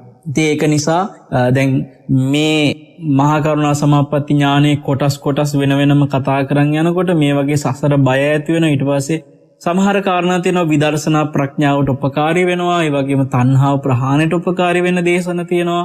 විවිධ දේශන මහා කරුණා සමාපatti ඥානයේ ඇසුරෙන්ම කතා කරන්න තියෙනවා. ඉතිහාසයේ මෑත භාගයේ මහා කරුණා සමාපatti ඥානය මෙතරම් සියුම්ම කොටස සාකච්ඡා කරන පළවෙනි වතාව පින්වත්නි මේ සෙනසුරාදා සිත්නෙත අසපුවේ වැඩසටහන් මාලාව මින් පෙර කවදාවත් කොහෙවත් මෙපමණ වචනින් වචනය මහා කරුණා සමාපatti ඥානය මේ විදිහට මාස ගානක් තිස්සේ විග්‍රහයක් කෙරෙලා නැහැ පින්වත්නි. ඒ නිසා මේ වැඩසටහන් මාලාවේ එකින් එක හැම කොටසක්ම අත්හැර ගන්න නැතුව ඔබ ගෞරවයෙන් ශ්‍රවණය කරන්නට කියලා සිහිපත් කරනවා. සිත්නෙත අසපුවත් එක්ක හැමදාම රැඳෙන ඔබට ඔබගේම ජීවිතයේ සසරෙන් නිදහස් වෙන්න මේ උපකාර වේවා කියලා ආශිර්වාද කරනවා. අපිට කරන්න පුළුවන් පින්වත්නි මේ ටික කියලා දෙන එක විතරයි. ඔබ මේ කියලා දුන්න දේ තමන්ගේ ඔළුවට ගන්න ඔබට වීරිය ඇති කරගන්න අවශ්‍ය කරන වැඩපිළිවෙලට ඔබ උනන්දු වෙන්න කියන්න පුළුවන් ටික කිව්වා කරන්න පුළුවන් ටික ඔබ කරගන්න පින්වත්නි. ඔබ හැම දිනාටම සිහිපත් කරනවා. අද දවසේ ඊටාම ශ්‍රද්ධාවෙන් ගෞරවයෙන් ධර්මයේ ශ්‍රවණය කරලා ඔබ සියලු දෙනාම අපි හැම දෙනාම රැස් කරගත්ත මේ උතුම් පුණ්‍ය ආනිසංස බලයෙන් සෑම දිනාටම බුදුසසුන තුල ධහම දකින්නට වාග්යම ලැබෙත්වා කියලා සාදු සාදු සාදු. අද දවසේ පින්වත්නි ධර්ම දේශනාවට දායකත්වයෙන් එකතු වෙන්නේ කළුතර උතුර කුමාරතුංග මාවතේ 32/17 ඒ නිවසේ පදිංචි පින්වත් කුමී ප්‍රනාන්දු පින්වත් මහත්මිය විසින් සත් අරමුණු විදිහට සඳහන් කරගෙන තියෙනවා. උපතින්ම ශ්‍රව්‍යාබාධිත හසරැල් පන්සිලු පුතුටත් ඔහුගේ දෙමව්පියන් වන උපතින්ම ශ්‍රව්‍යාබාධිත උදේ මල්ලි සහ මාලිකා නංගිටත් ඉදිරි ආත්මයන්හිදී මෙවන් අකුසලයන්ගෙන් මිදෙන්නට ඒ වගේම ඔමායා දුවටත් සෙත් ප්‍රාර්ථනා කරගෙන තියෙනවා. පින්වත්නි අම්මත් උපතින්ම ශ්‍රව්‍යාබාධිතයි, තාත්තත් උපතින්ම ශ්‍රව්‍යාබාධිතයි, පුතත් උපතින්ම ශ්‍රව්‍යාබාධිතයි. මේ ධර්මය ඔබට ඇහුණා. ඔබ මේ ධර්මය අහලා තමන්ගේ මනසට යම් පණිවිඩයක් ගත්තා. හැබැයි පින්වත්නි මේ ධර්මය කවදානම් ඔවුන්ට හේයිද? බුද්ධ ශාසනයේ තියෙන කාලේ මනුෂ්‍ය ජීවිතේ ලැබිලත් ඒ ධර්මය අහන්නට ඒ පොලේ පින්නතුන්ට භාග්‍ය නැහැ. අද අපි ඔවුන්ට පින් දෙනවා. ඒ ගැනවත් ඔවුන් දන්නේ නැහැ. ඔවුන් උපතින්ම ශ්‍රව්‍යාබාධිතයි. අපි ආශිර්වාද කරමු. අපිත් අනන්ත මේ සසරේ ඔය විදිහට ඉපදිලා තියෙනවා විතරක් නෙමේ භයානකකම ඉදිරියටත් අපිට ඒ විදිහට උපදින්න අනතුරු තියෙනවා. එහෙම අසරණයි. ඒ උදේමල්ලි මාලිකා නංගි ඇතුළු හසරැල් පන්සිලු පුතා ඇතුළු ඒ සියලු දෙනාත් සසරේ අසරණයි. ඉතින් අපි මේ අයටත් මෙවන් අකුසලයන් මගහැරෙන පුණ්‍යවන්ත ජීවිත උදාවන්නට මේ පිනත් ආශිර්වාදයක් කොට ප්‍රාර්ථනා කරන අතරේ කුමී ප්‍රනාන්දු මහත්මිය බලාපොරොත්තු වන ආදරණීය දෙමව්පියන්ට ඒ වගේම ආදරණීය ස්වාමි පුරුෂයාගේ මවටත් නිදුක් නිරෝගී සුවය ප්‍රාර්ථනා කරන්නට 23 වෙනි ජන්මදිනය සමරන අස්විත පැහැසර පුතාටත් ආශිර්වාද ප්‍රාර්ථනා කරමින් මා ආදරණීය ස්වාමි පුරුෂයා ඉරන්ද නුවන් සහ සංගීත් මල්ලි ඇතුළු ඔහුගේ පවුලේ හැම දෙනාටමත් කියලා මේ වෙලාවේ මේ පින ආශිර්වාද කරගෙන තියෙනවා පින්වත් කුමී ප්‍රනාන්දු මහත්මිය විසින්. ඉතින් අපි අය ප්‍රාර්ථනා කරපු ඒ සියලුම සත් ප්‍රාර්ථනා සඵල වෙන්නට සෙත් පතන ගමන් දෙවියොත් සතුටින් මෙපින් බලෙන් දෙව්ලොව සැනසෙත්වා සුවපත් වෙත්වා කියලා දෙවියන්ටත් ආශිර්වාද කරමින් සංසාරගත සිහිපත් වෙන නොවන සියලු මේගේ ඥාතියොත් මෙපින් බලෙන් පරලොව සැනසෙත්වා කියලා පරලොවටත් මේ පින අනුමෝදන් කරමින් ඔබ හැම දිනාටමත් නෙතෆම් නාලිකාවේ අධිපතිතුමන් කාර්ය මණ්ඩලයේ පින්වන්ත හැම දිනාටමත් මේ උතුම් පින් බලෙන් චතුරාර්ය සත්‍ය අවබෝධ ඉක්මන් වෙන්නටම කියලා ආශිර්වාද කරමින් සෙත් ප්‍රාර්ථනා කරනවා. හැම දිනාටම තෙරුවන් සරණම වෙත්වා. සැමට මේ අසරණ සසරින් නිදහස් වෙන්නට බුදුරජාණන් වහන්සේවම සරණ යන්නට වාග්ය උදා වෙත්වා කියලා අපි සෙත් පතනවා ආශිර්වාද කරනවා. සාදු සාදු සාදු. ආකාසට්ටාච බුම්මට්ටා දේවානාගා මහිද්దికා පුඤ්ඤන්තං අනුමෝදිත්වා චිරං රක්칸තු ශාසනං චිරං රක්칸තු දේශනං චිරං රක්칸තු ත්වං සදාති. සාදු සාදු සාදු. සෙනසුරාදා සිත්නෙත් අසපුවේ ධර්මානුශාසනාවයි නිමාවට පත්වුණේ අසරණ භාවය පිළිබඳව සම්බුදු ඇසින් දුටු ආකාරය අසරණ භාවයෙන් මිදෙන්නට සම්බුදුරජාණන් වහන්සේ දේශනා කළ වටිනා ධර්මය ඔබට මෙලෙස සමීප කළේ සිත්නෙත් අසපුව තුළ. අපි ධර්ම සාකච්ඡාව සමගින් සම්බන්ධ වන්නට සූදානම් වන මොහොතේ මතක් කරන්නට ඕන එළඹෙන අගෝස්තු මාසේ 29, 30, 31 සහ සැප්තැම්බර් 1 වෙනිදා කියන දින 4 තුලදී පින්කම් මාලාවක් පැවැත්වෙනවා. විශේෂයෙන්ම කැලණිය තල්වත්ත මාස්ටර් ගයිඩ් නිවසේ 29, 30, 31 දින 3 පුරාවට ඔබට අපි ආරාධනා කරනවා. මහියංගන දඹාන ගුරුකුඹුර ආදිවාසී ගම්මානයේ ඉදිවන ශාක්‍ය පුත්‍ර සිරිසීවලී මහා සෑයේ තැන්පත් වන ධාතුන් වහන්සේලා ප්‍රධාන පූජා වස්තුන් දැකවැඳ පුදා ගැනීමේ භාග්‍යය හිමි කර දෙන පින්කමට සහ සම්බන්ධ වෙන්න ඔබ එන්න කැලණිය බොල්ලෑගල තල්වත්ත මාස්ටර් ගයිඩ් නිවසට. ඉන්පසුව සැප්තැම්බර් 1 වෙනිදා මෙවර ශ්වේත පූජා වැඩසටහන පැවැත්වෙන්නේ ඊට එහා පස තිබෙන විහාරස්ථානයේ. ඒ තමයි කැලණිය බොල්ලෑගල තලවත්ත ශ්‍රී සුනන්දාරාම විහාරස්ථානයේදී උදෑසන පටන් සීල සමාදාන වැඩසටහන පැවැත්වෙනවා. අපි ඔබට ආරාධනා කරනවා මේ පින්කම සමගින් අත්වැල් බැඳ ගන්නට. ඒ ගෞරවනීය ආරාධනාවත් සිදු කරමින් අපි සිත්නෙත් අසපුවෙන් කෙටි විරාමයක් සඳහා යොමු වෙනටයි සූදානම් වෙමින් පසුව නැවතත් අපි ධර්ම සාකච්ඡාව සමගින් සම්බන්ධ වෙමු. රාත්‍රිය ගැඹුරු අපි නැවතත් සෙනසුරාදා සිත්නෙත් අසපුව වැඩසටහන සමගින් සම්බන්ධ වන්නේ. සෙනසුරාදා සිත්නෙත් අසපුවේ දෙවෙනි පැය ඔබ දන්නවා ධර්ම සාකච්ඡාවට වෙනවන කාලයයි තිබෙන්නේ. අපි අද දවස තුලදී තේ උතුම් අවස්ථාවයි ඔබට ලං කරන්නට සූදානම් වෙන්නේ. පූජනීය වල්පොළ ගෞතම ස්වාමීන් වහන්සේ මේ දිගින් දිගටම විග්‍රහ කරමින් පැවත ඉන්නේ. ඔබ දන්නවා බුදුරජාණන් වහන්සේගේ ශ්‍රද්ධා සාධාරණ ඥාන පිළිබඳව, එහි මහා කරුණා සමාපatti ඥානය පිළිබඳව කරන විග්‍රහය කොතෙක් පුළුල්ද සහ බුදුරජාණන් වහන්සේගේ ගුණ කොතරම් අපට සාකච්ඡා කරන්නට ඉඩකඩක් තිබෙනවද? මම හිතන්නේ අන්‍ය ශාස්ත්‍රෝන් වහන්සේ නම පිළිබඳව මෙතරම්ම විග්‍රහාත්මකව සාකච්ඡා කරන්නට හැකියාවක් තියනවාද කියන කාරණයත් හරි හිතාගන්නටත් බැරි තරම් ලෞතර තථාගතයන් වහන්සේගේ ඒ උතුම් ගුණ මහිමය පිළිබඳව ශ්‍රී ලාංකීය ජනතාව පමණක් නොවේ, ඒ වගේම ලෝක ප්‍රජාවේ බෞද්ධ ජනතාව පමණක් නොවේ, අනෙකුත් ආගමිකයන්, ඒ වගේම අනෙකුත් දාර්ශනිකයන් පවා මහා විමසිල්ලට භාජනය කළ බුදුරජාණන් වහන්සේ සහ විමතියට පත් වුණ ඒ ඇසුරේ ඔවුන් විශේෂම අපි දන්නවා ආතර සීක්ලාක් මහත්මයා සිහිපත් කරලා තිබෙනවා පූර්ව අනාවැකියක් එහි තිබෙන ආකාරයට 2025 වගේ වෙනකොට ලෝකයේ අති බහුතර ජනතාව බෞද්ධ ආගමිකයන් බවට පත්වීම නැත්නම් බෞද්ධ දර්ශනය වැළඳ ගැනීම අනිවාර්යයෙන්ම සිදු වෙනවා කියලා තුමන් සිහිපත් කරන එහි සත්‍යතාවයේ ක්‍රමක්‍රමයෙන් පසක් වෙමින් යනවා.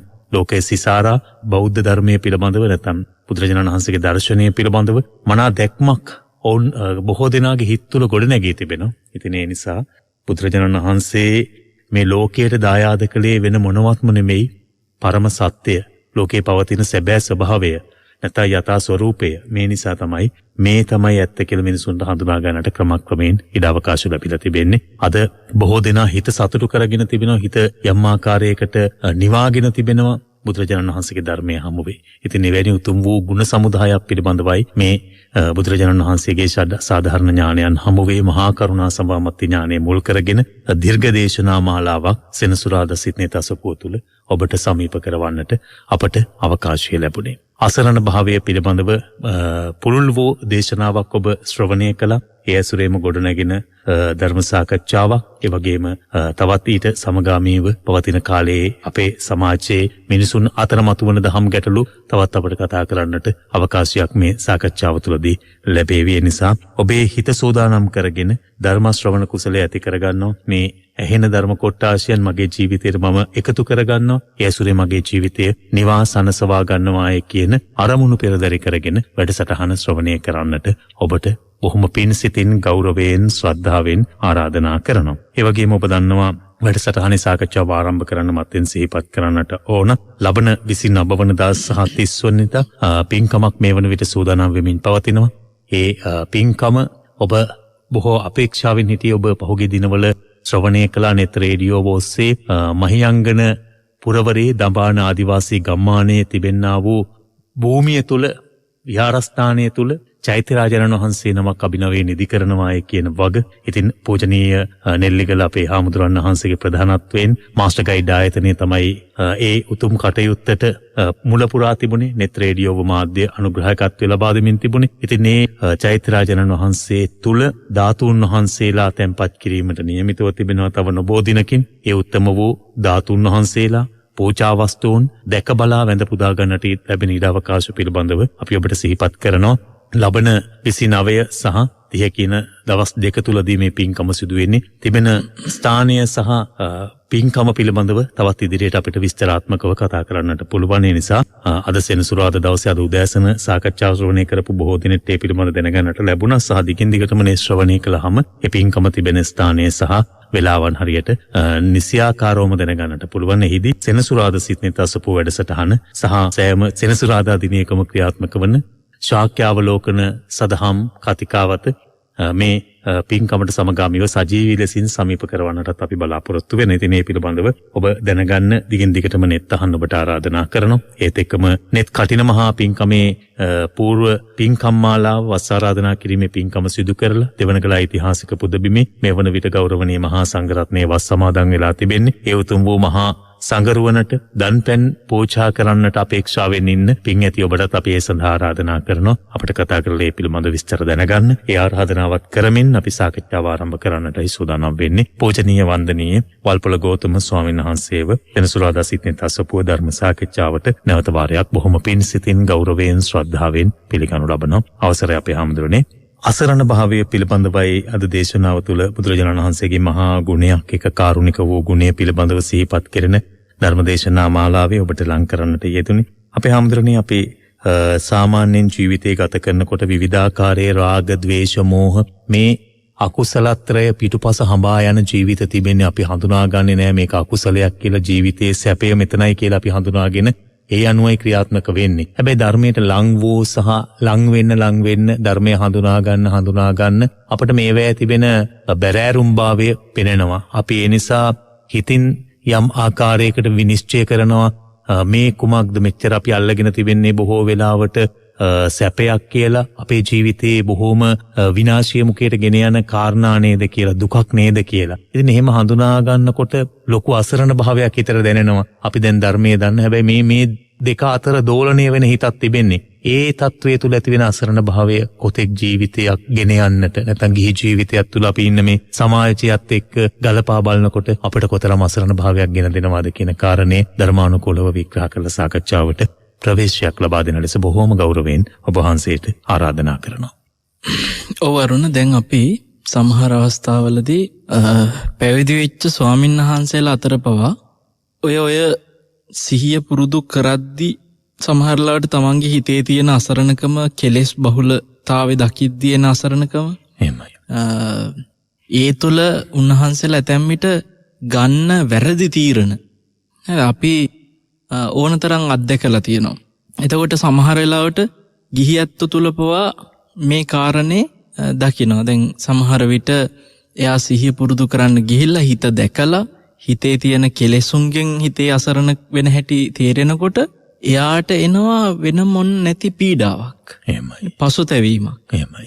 ඒ තුල විසිරීමක් එනවා. දැන් ධර්මයේ හැසිරෙන කෙනා ප්‍රබෝධමත් වෙන්න කෙනෙක් නෙවරුණ. එහෙමයි. එතකොට ඒ ප්‍රබෝධය සාමාන්‍ය ජීවිතේ ඉන්න මිනිස්සෙක්ට තියෙන විදිහටවත් නැති වෙනවා අර වගේ තත්යකටපත් වුනහම. දැන් මම ඔබට එක සිද්ධියක් කියන්නම්. අපි දන්න එක හාමුදුරු කෙනෙක් දැන් මේ හිතේ තියෙන මොනවා හරි ඇලීම් ඇති වෙනවා. කවුරු හරි කෙනෙක් දැක්කත් හිතට ඇලීමක් එනකොට දැන් මේ සයන්හසට අර හිත ගැන සිහියෙන් ඉඳලා මොන දැන් මේ ඇලීම ආවා කියලා දැන ගැනීමත් එක්ක උන්වහන්සේ වන්න පසුතැවෙන්න ගන්නවා. අයියෝ මගේ හිත ඇලුනනේ මේ දැකපු දෙයට.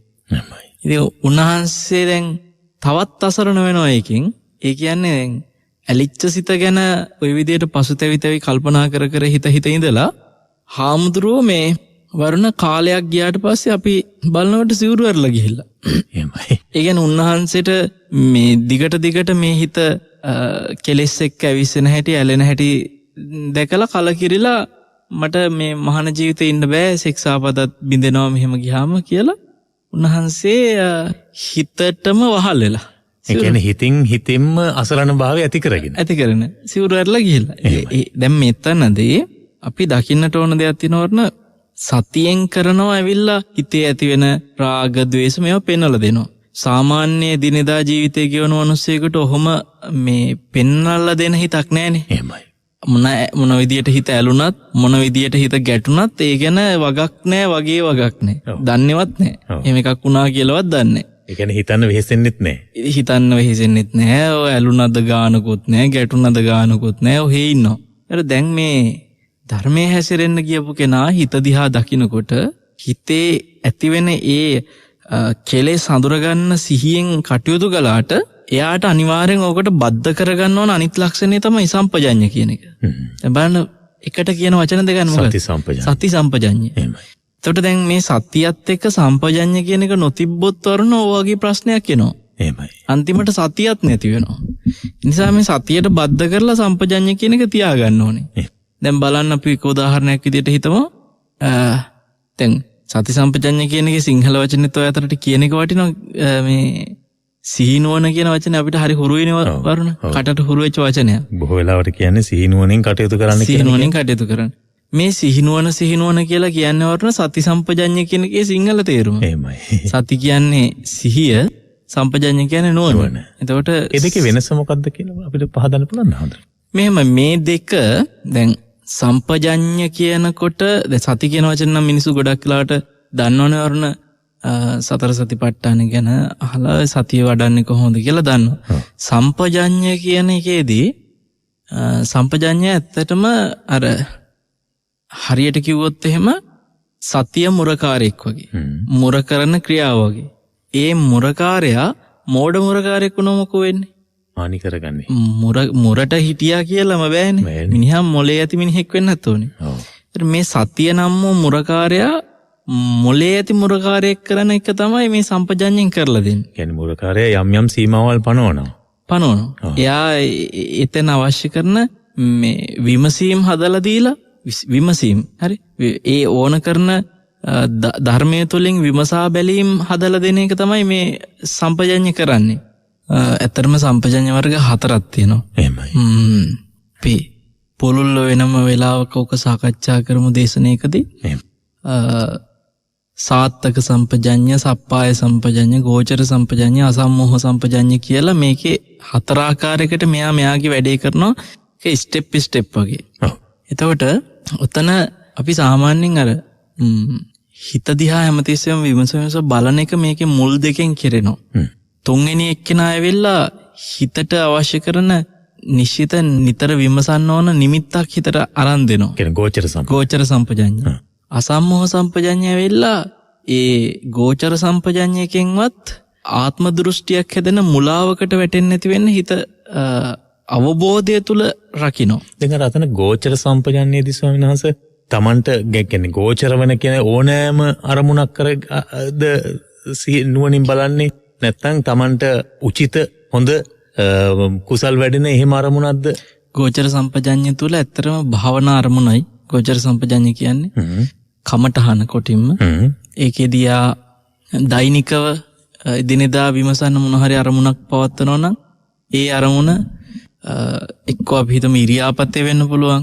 එහෙම නැත්නම් ධාතු මනසිකාරය මොකක් හරි ඉරියව්ව මේ හිත පුරුදු කරනවා යම් අවස්ථාවලට. ඒක සමහරවිට වරුණ අවස්ථානුකූලව එයාට වෙනස් වෙන්න පුළුවන්. දැන් අපි කියමු භාවනාවට වාඩි වුණාම එක ගෝචර සම්පජඤ්ඤයක ඉන්නවා. සමහරවිට එයා භාවනාවට වාඩි වෙච්ච වෙලාවේ එයාගේ හිත තියාගෙන ආනාපාන සතිය වෙන්න පුළුවන්. එහෙම නැත්නම් අට්ටික සංඥාවේ යම් කිසි අරමුණක ඉන්නව වෙන්න පුළුවන්. සමහර වෙලාවට එයා මේ මහා මාර්ගයේ යනකොට කොහේ හරි ගමනක් යද්දී එයා ඒ පේන අය ගැන විවිධ සත්‍යයන් ගැන මෙත්සිතින් යනවා වෙන්න පුළුවන්. ඔය ඕනම තැනක ඒ භාවනා අරමුණ එයා වෙනස් කරනවා. ඒකෙදි සතිය තියාගෙන සතියට අනුව අර භාවනා අරමුණ රැකගෙන යනවා.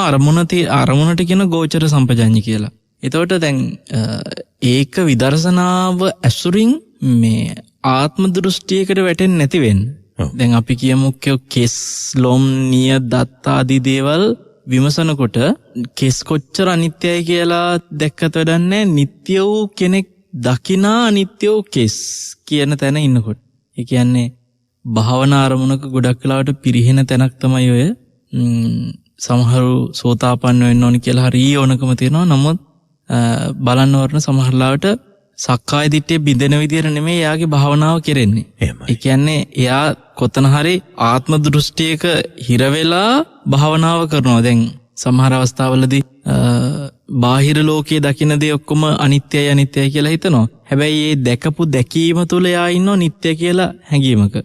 මෙන්න මේ දකිනා දේ ඒ දේ දැකපු දැකීම කියන සියල්ලම අනිත්‍යයි කියන අවබෝධය තුලින් දකින්න සම්පජඤ්ඤය තමයි අසම්මෝහ සම්පජඤ්ඤය කියන්නේ. ඉතින් දැන් සමහරලාට ආත්ම දෘෂ්ටියක හිර වෙන්නේ ඔය අසම්මෝහ සම්පජඤ්ඤය එහෙම නැති වුණ ගමන් වගේ. දැන් අපි කියමුකෝ එක හාමුදුරු කෙනෙක් අර ඔබට මතක ඇති සොහනකට ගිහිල්ලා භාවනා කරන්න අසුභ වඩන්න කියලා මිනිහක් දිහා බලද්දී ඒ හාමුදුරන්ට රාගය ඇති වුණා. එහෙමයි.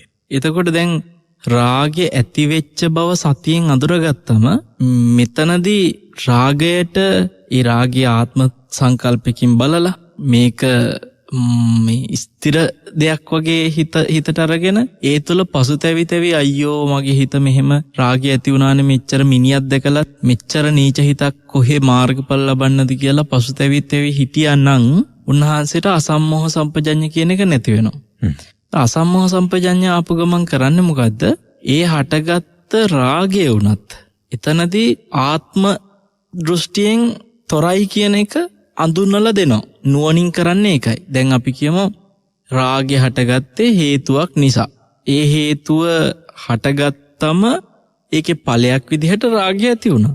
හේතු නැතිකොලොත් මොකද වෙන්නේ? ඒ ඵලෙ නැති වෙනවා. එහෙමයි. ඔන්න ඔය විදිහට හේතුව නැතිවීම සියල්ලම අවබෝධයක් ඇතුව ඒ රාගය ගැන පසුතැවි රාගය ගැන හිතේතා අයියෝගා ඉන්නේ නැහැ. එතකොට අර ස්වාමීන් වහන්සේ බතක් කිදෙන තරම් වෙලාවකින් ඒ රාගසිත දුරු කරගෙන එතන අරහත්ත්වයටත් පත් වුණානේ.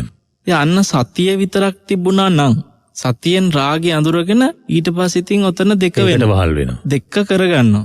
ඒ ඉතින් මේ මිනිහක් බලලා රාගය ඇති වෙච්ච මං කොහේ රහත් වෙන්නද කියලා හිතනවනේ වරණ. ඉතින් ඒක තමයි දැන් අපි සමාජය තුළ දකින්නේ. සමහරලාට දැන් තරහ ඇති වෙන එක උනත් පුංචි ගැටීමක් චූටි ගැටීම උනත් සිහිය පුරුදු කරන කෙනෙකුට ටක් ගාලා හිතේ හොඳට පේන්න ගන්නවා.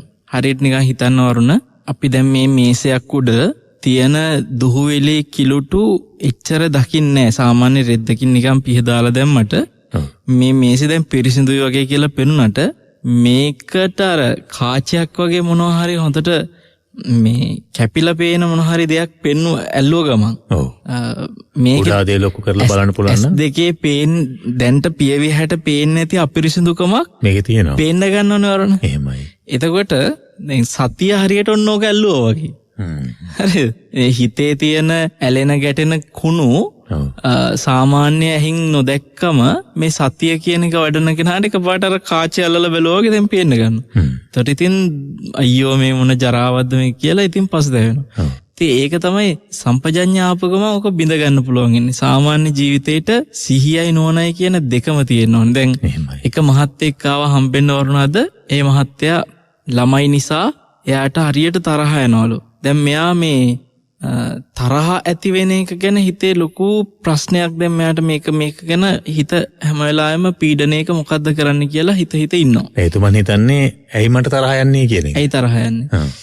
දැන් එයා තරහ ඇති වෙන එක ගැන මේ මගේ හිත හරි පිරිහිලානේ දෙයනේ මං අසරණයි කියන එක දැන් එයාට මේ කොහෙන්ද ගොඩ යන්නේ කියලා නිකන් හිතා ගන්න බෑ ගන්නට හිත ඉන්නවා. එහෙමයි. ඉංජිනේරු මහත්තයෙක්. හරි. එතකොට හිතට අකුසලයකින් මිදෙන්න අවශ්‍යතාවයවම එයා මොන වෘත්තිය කළත් වරුණ හිතේ ස්වභාවය හඳුන ගැනීම කියන එකට ධර්මයේ තුලින් බොහොම සූක්ෂමව මේ දකින්න වෙනවමයි. ඒකෙදි අර අපිට පොත්වලින් ආපු දැනුමෙන් විසඳ ගන්න පුළුවන් දෙයක් නෙමෙයි. ඉතින් දැන් මේ මහත්තයාගෙන් මං ඇහුවා ඒ ළමයි ගැන ඉතන තරහ යන්නේ මොකටද? අපේ හඳුරන්නේ අපිලිවෙල තමයි මට පේන්න බැරි කො ළමයින්ගේ.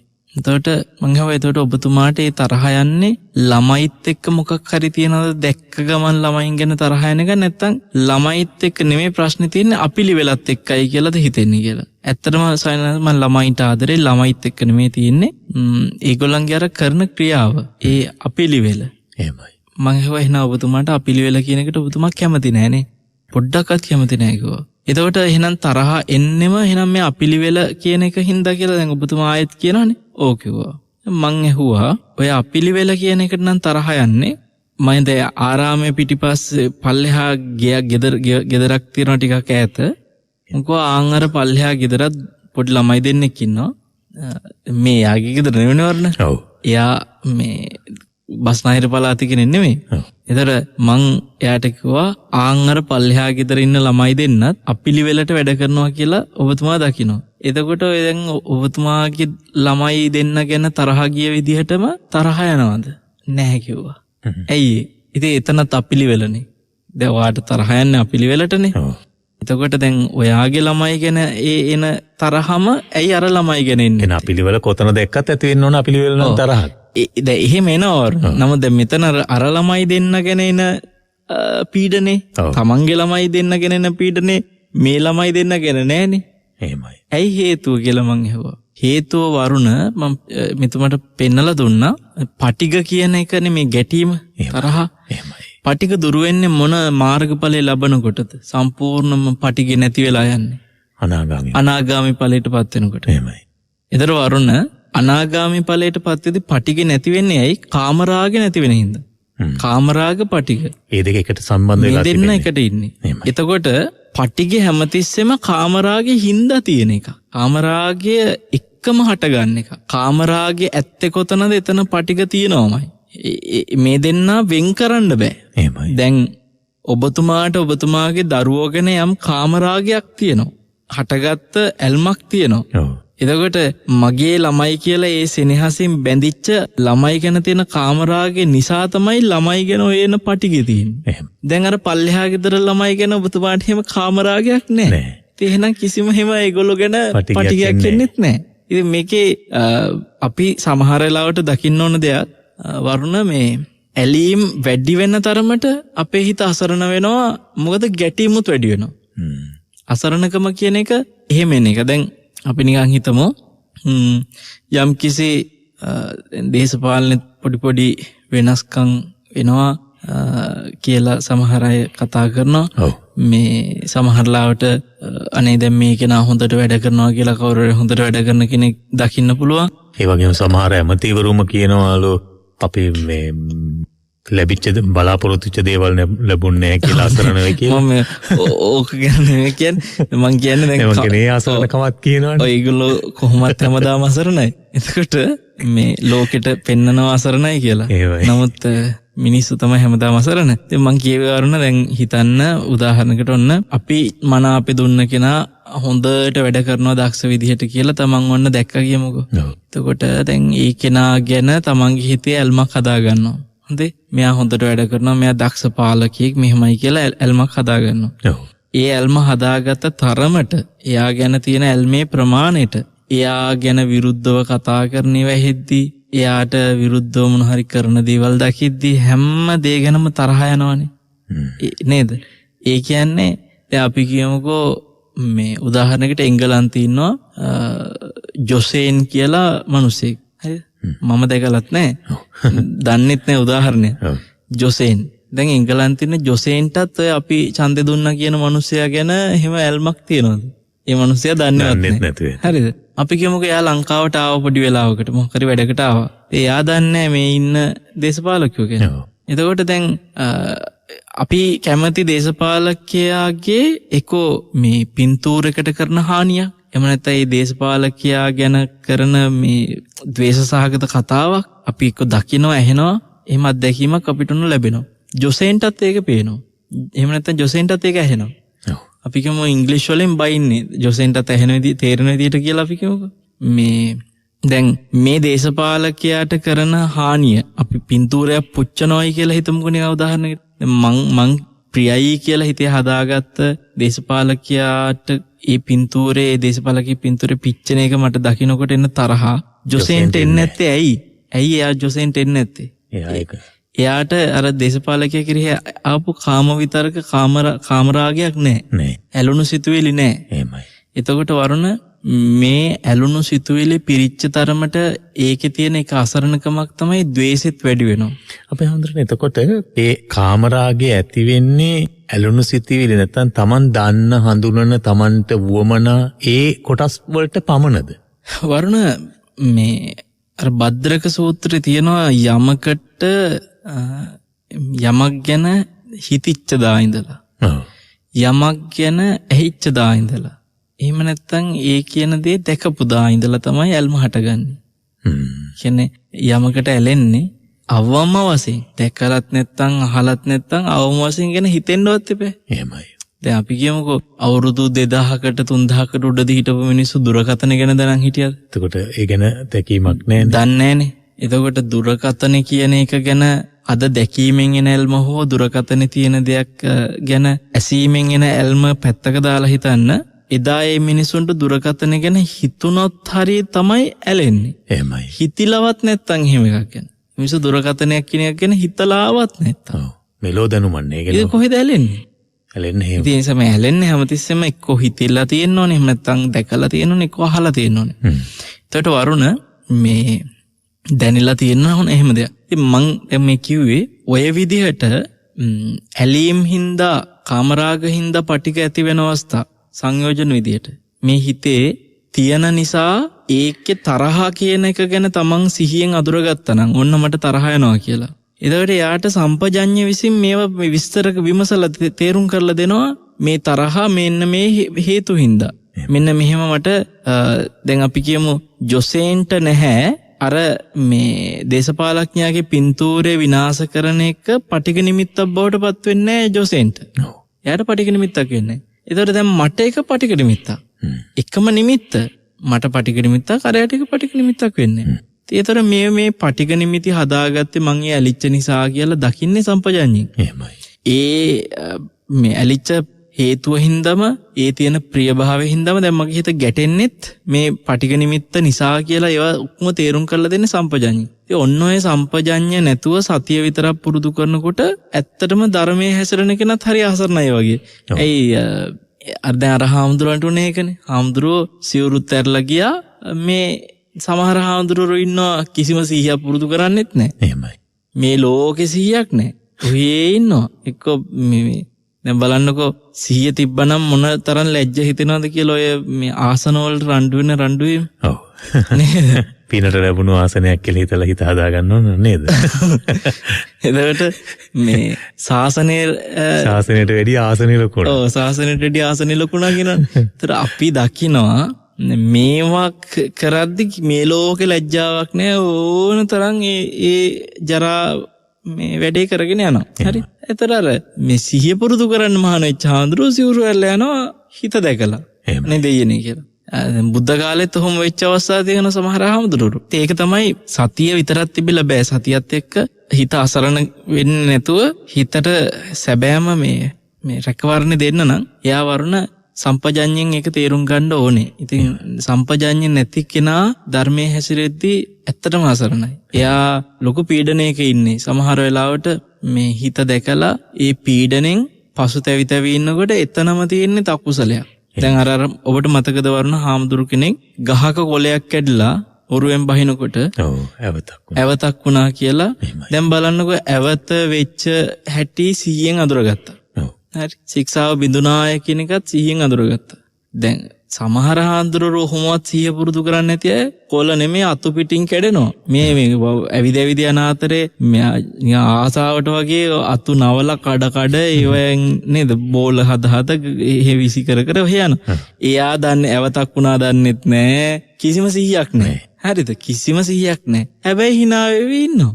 දැන් අර හාමුදුරුවෝ මේකේ කොලේ කැඩිච්ච එක කොලයක් කැඩනේ. එක කොලේ කැඩිච්ච එක ගැන මේ ලෝකෙ පෙරලගෙන කල්පනා කර ඉන්නවා. එතන වැරද්දක්ද එතකොට ඒ වෙන්නේ? හේතුව මොකද? සම්පජඤ්ඤනේ. එතකොට දැන් ඒකේ අනිත් පැත්තේදී දැන් සමහර ස්වාමීන් වහන්සේලාට කොළ 1000ක් කරුණා ගාණක් නැහැ කියලා කිව්වනේ.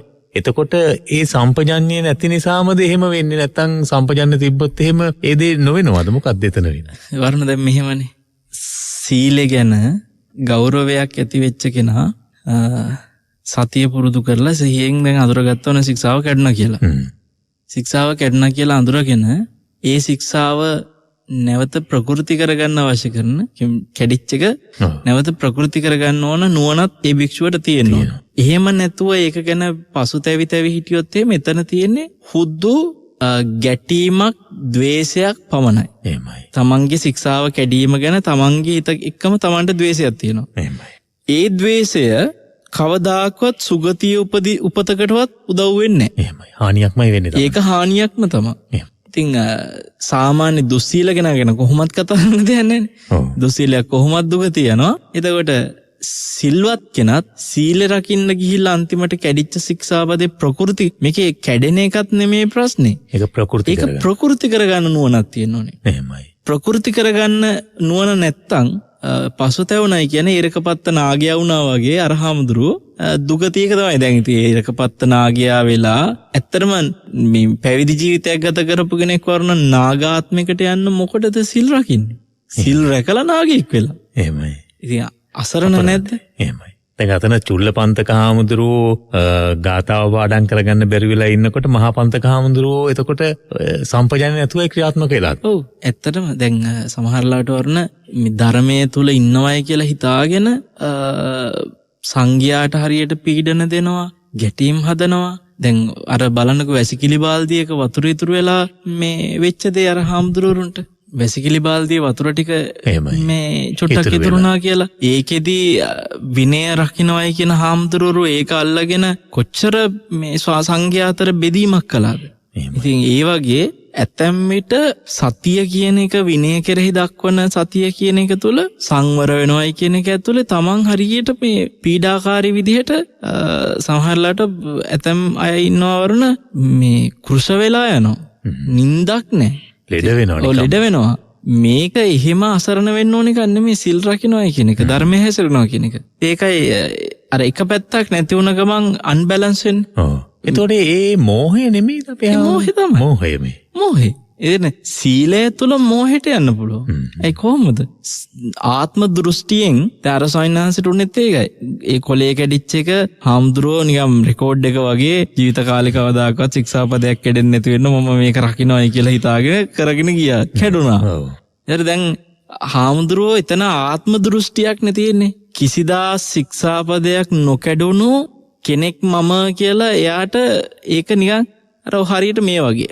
ඔන්න එක මහත්තයෙක් එයා තේ බොන කෝප්පේ තියා ඉන්නවා. මෙයා කියන මේක අවුරුදු 20ක් තිස්සේ මම පාවිච්චි කරන කෝප්පය. එහෙමයි. මේක කියෝ හරි අභිමාණයෙන් තියන් ඉන්නේ පාවිච්චි කරනවා. හැබැයි මාර පරිස්සම් කරනවා මාර විදියට. හැබැයි මෙයාට මේක කොහෙලා හරි බින්දෙනවා. බින්දුන ගමන් දැන් මොකෝ වෙන්නේ? පුදුම පසුතැවීමනේ වරන. එද මේ රෙකෝඩ් එක වගේද අලුතෙන් ගෙනාපු කෝප්පයක් බින්දෙන එකේදී දුකයි. හැබැයි අරක ඊට වැඩිය දුකක්. ඇයි මේක මේ කල්යන්න දැන් මෙයා මේකට වටිනාකමක් හදාගනවා කාලානුරූපීව. ඔව්. කාලේ 20ක් මේක අපේ තාත්තා පාවිච්චි කළා එහෙම කියනවා. එහෙම එනකොට ඔක බිඳුනට පස්සේ එනවා දුක. ඒ වගේ දුකක් අර සිල් රැකලා කරගත්ත. හරිද? ඒ මොහේ නෙමෙයිද? මොහේ. ඉතින් එතකොට අන්බැලන්ස් වෙනවා කියුවේ ඒකයි. මේ සතිය සම්පජඤ්ඤය මේ ඔක්කොම බැලන්ස් වෙන්න එපේ. මේක එකක් විතරක් ආපු ගමන් ආයෙ වැටෙනවා මොහේට.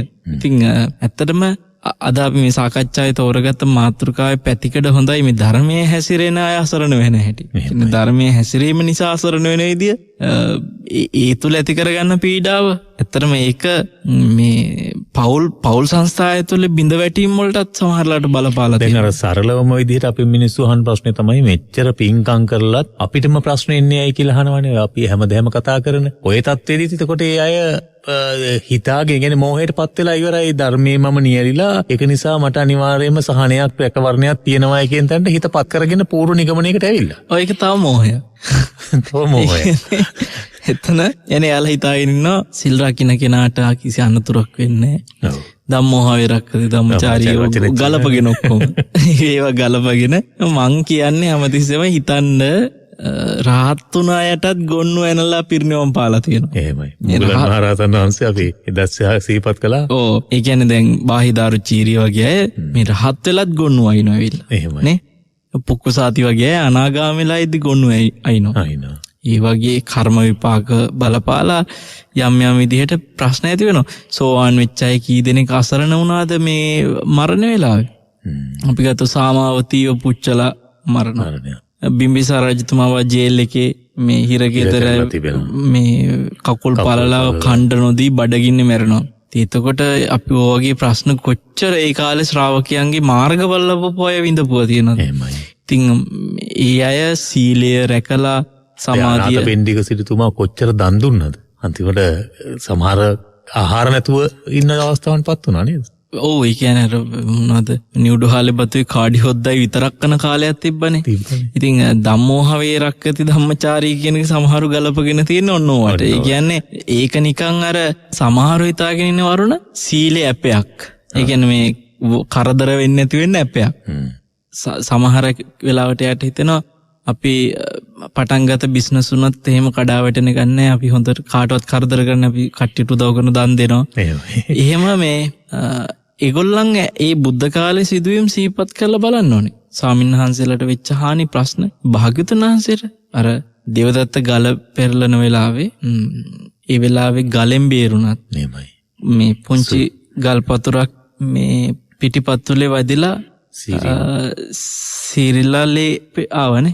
එතකොට දැන් කෙනෙකුට හිතාගෙන හිටියනම් අම්බෝ බුදු වුණා කියන්නේ ඉතින් ආයෙත් නෑ. එන උන්නාන්සේ ලෝහිත පක්කන්තිකා රෝගේ හැදෙන්නේ නෑ. ඔව්. ඒ වගේ එක පැත්තකින් අසරණ වීමක් තමන් කරපු පින්කම තමන් වඩපු ගුණධර්ම ටික ගැන පවා මේ පසුතැවෙනවා.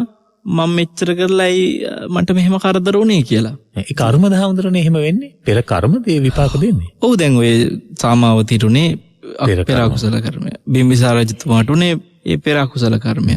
ඒ චරිතවල හැමතැනම දකින්න හම්බෙන්නේ ඒ වගේ අතීත විපාක. අර මට ඔබ වහන්සේ ගිය සතියේ වැඩසටහනදී සිහිපත් කරපු කාරණාව නැවත මෙනෙහි වෙනවා. අපි කොච්චර අකුසල කර්ම ඉස්සරහට අපිට විපාක දෙන්න තියෙනවාද කියලා මුගලන් මහරතන සීතේ ඒක තමයි වරණ. ඒ කියන්නේ අරක නිකන් නෙමෙයි ගෙවල ඉවර වෙච්ච ගන්නේ. එහෙමයි.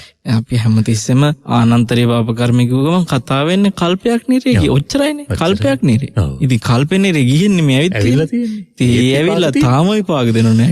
ඇට කොඩු වෙන්න ගුටි කකා. එහෙමයි. මේ එහෙම බැලුවම මිනිස්සු සමහරලාවට එක පැත්තකින් අර එන පීඩනේ දුක හින්දාත් අසරණ වෙනවා. අවසානයේ අයියෝ අපි දන් දුන්නානේ අපි මේව කරානේ කියලා ඒවත් එක පසුතැවි තවත් අර කරගත්ත පිනත් වතුරේ දා ගන්නවා නේ. ඉතින් ඒක හින්දා හිතවල ධර්මයේ හැසිරෙන්න ගියාම එන අසරණකම් මේ හැම වෙලාවෙම ඔබ ලෝකයේ තුල ඒවෙන් බේරෙන්න නම් නිතරම විමසන්න ඕන ලෝකයේ ඇත්ත తත්ත්වය මොකද්ද කියන එක. ඇත්ත తත්ත්වෙන් පනින්න උත්සාහ කරන්න එපා කියන එක කියන්න ඕනේ වරුණ. දැන් ජරාවටපත් වෙන එක හෝ වේවා සමහරව හරි ආසයිනේ. ධර්මයේ හැසිරෙන කෙනා දීප්තිමත් හරි ලස්සන හමක් තියෙනවා බැබලෙනවා. ඕවා කියලා හිතන්නේ. දැන් අපි හිතමු අවුවේ ගිහිල්ලා ඔක්කොම හැම කළු වෙලා එනවා දැන් භාවනා කරන හාමුදුරු කෙනෙක්. ඒ හාමුදුරුවන් මේ හොඳට ප්‍රසන්න දීප්තිමත්ව දැකපු හාමුදුරු කෙනෙක්. ඒ හාමුදුරුව අවුවේම ඉඳලා හැම කළු වෙලා දැක්කොත් එහෙම මේ හාමුදුරු මෙදසලු භාවනා කරන්නේ නැද්ද දන්නේ. ඒ කියන්නේ මේගොල්ලන්ට ඒ බාහිරින්ම අනින්නේ. බාහිරින්ම හැමේ ස්වභාවය මොකද්ද? මේ කයේ ස්වභාවය මොකද්ද? ඒව තේරුම් ගන්න. දැන් අර ආනන්ද හාමුදුරන්ටත් භාග්‍යතුන් වහන්සේගේ මේ පිට කොන්ද චුට්ටක් කුදු වෙලා වගේ දකින්නකොට හැමේ තියෙන දීප්තිය අඩුලා දකින්නකොට අනේ ස්වාමීනි මේ මොකද කියලා අහනවනේ. එහෙමයි. ආනන්ද මේ කයට නින්දා වේවා කියලා උන්වහන්සේ කයේ ස්වභාවය ගැන කියනවා. ඒ කියන්නේ බාහිරින් මෙනලා එහෙම අපි තේරුම් ගන්න හොඳ නැහැ. කිසි දැන් අර මට මතක් වුණේ වහන්සේ කියනකොට අර ලකුණ්ට බද්දිය රහතන් වහන්සේ පිළිබඳව සමහරු ක්‍රියාත්මක වුණේ උන්වහන්සේ රහතන් වහන්සේ කෙනෙක් කියන හිත කියන්නේ. තුන් හිතකවත් එහෙම අදහසක් පහළ වෙන්නේ නැතුව. නෑ නිකන් සාමාන්‍යයෙන් මේ පොඩි හාමුදුරු කෙනෙක් කියලා විහිළු කර ඒකයි සාමාන්‍ය සමාජයේ අපිට වුණත් දකින්න හම්බෙනවා. මේ නිකන් බොරුවට හිතේ මවා ගන්න අමුතුද. දැන් සමහරලාට ඔන්න මම තව හාමුදුරු කෙනෙක් ඉන්න වෙලාවක ඒ හාමුදුරු මට වැඩිය කොටයින. හරිද? දැන් අපේ උසේක වුණත් ඇති. මේ හාමුදුරු බාන හරි පින්වන්ත වෙන උස කියලා ඕවගේ මේ බාහිර නිකන් කතන්දර වලට. එතකොට ඇයි අපි බුදුරජාණන් වහන්සේගේ දෙතිස් මහා පුරුෂ ලක්ෂණයන් පිළිබඳව තරම් ගෞරවයෙන් කතා කරන්නේ? වර්ණ ඒක වෙනමම දුර්ලභ වූ අතීත පුණ්‍ය දායාදයක ප්‍රතිඵලයක්. එහෙමයි. නේ? ඒ පුණ්‍ය දායාදේ ප්‍රතිඵලේ ඒ හැම ලක්ෂණයක් එක්කම පුණ්‍ය විපාකත් තියෙනවා. ඒ පුණ්‍ය විපාක තියෙන දුර්ලභ මහා පුරුෂ ලක්ෂණ ලබන්නවා කියන්නෙම බුදු කෙනෙක් නෙමෙයි සක්විති රජෙක් වුණත් ඒක දුර්ලභ දෙයක්. ඒක ලෝකේ හැමෝටම ලැබෙන දෙයක් නෙමෙයි. හැබැයි උන්වහන්සේ ඒ කයවත් වර්ණනා කරේ නැහැ. අපි මගේ සාසුරුන් වහන්සේ මෙහෙමයි කියලා අපි හිත පහද ගන්න එකයි. මේ කුණප ශරීරේ වර්ණනා කර ඒ කෙරෙහි කාම විතරක ඇති කරගන්න එකයි දෙක. භාග්‍යතුන් වහන්සේගේ බුදු සිරුර ගැන හිත පහදගත්ත කියන එක ඒක මේ කෙලෙස් සහිත නෙමෙයි නේතන. හිත පහද ගැනීම තුළ ඇති වෙන්නේ වර්ණ ප්‍රසන්න ස්වභාවයක්. ප්‍රසන්න ස්වභාවයේ සාසුරුන් වහන්සේ ගැන උන්වහන්සේ අතීතේ කරපු පින්වල විපාක ගැන හිත පහදව ගන්නවා. එහෙමයි. ඒක නෙමෙයි මේ කියන්නේ. එතනදී වර්තමානයේ අපි කාගේ හරි ශරීරයක තියෙන ස්වභාවය ගැන හිතලා පැහැදුනා කියමුකෝ.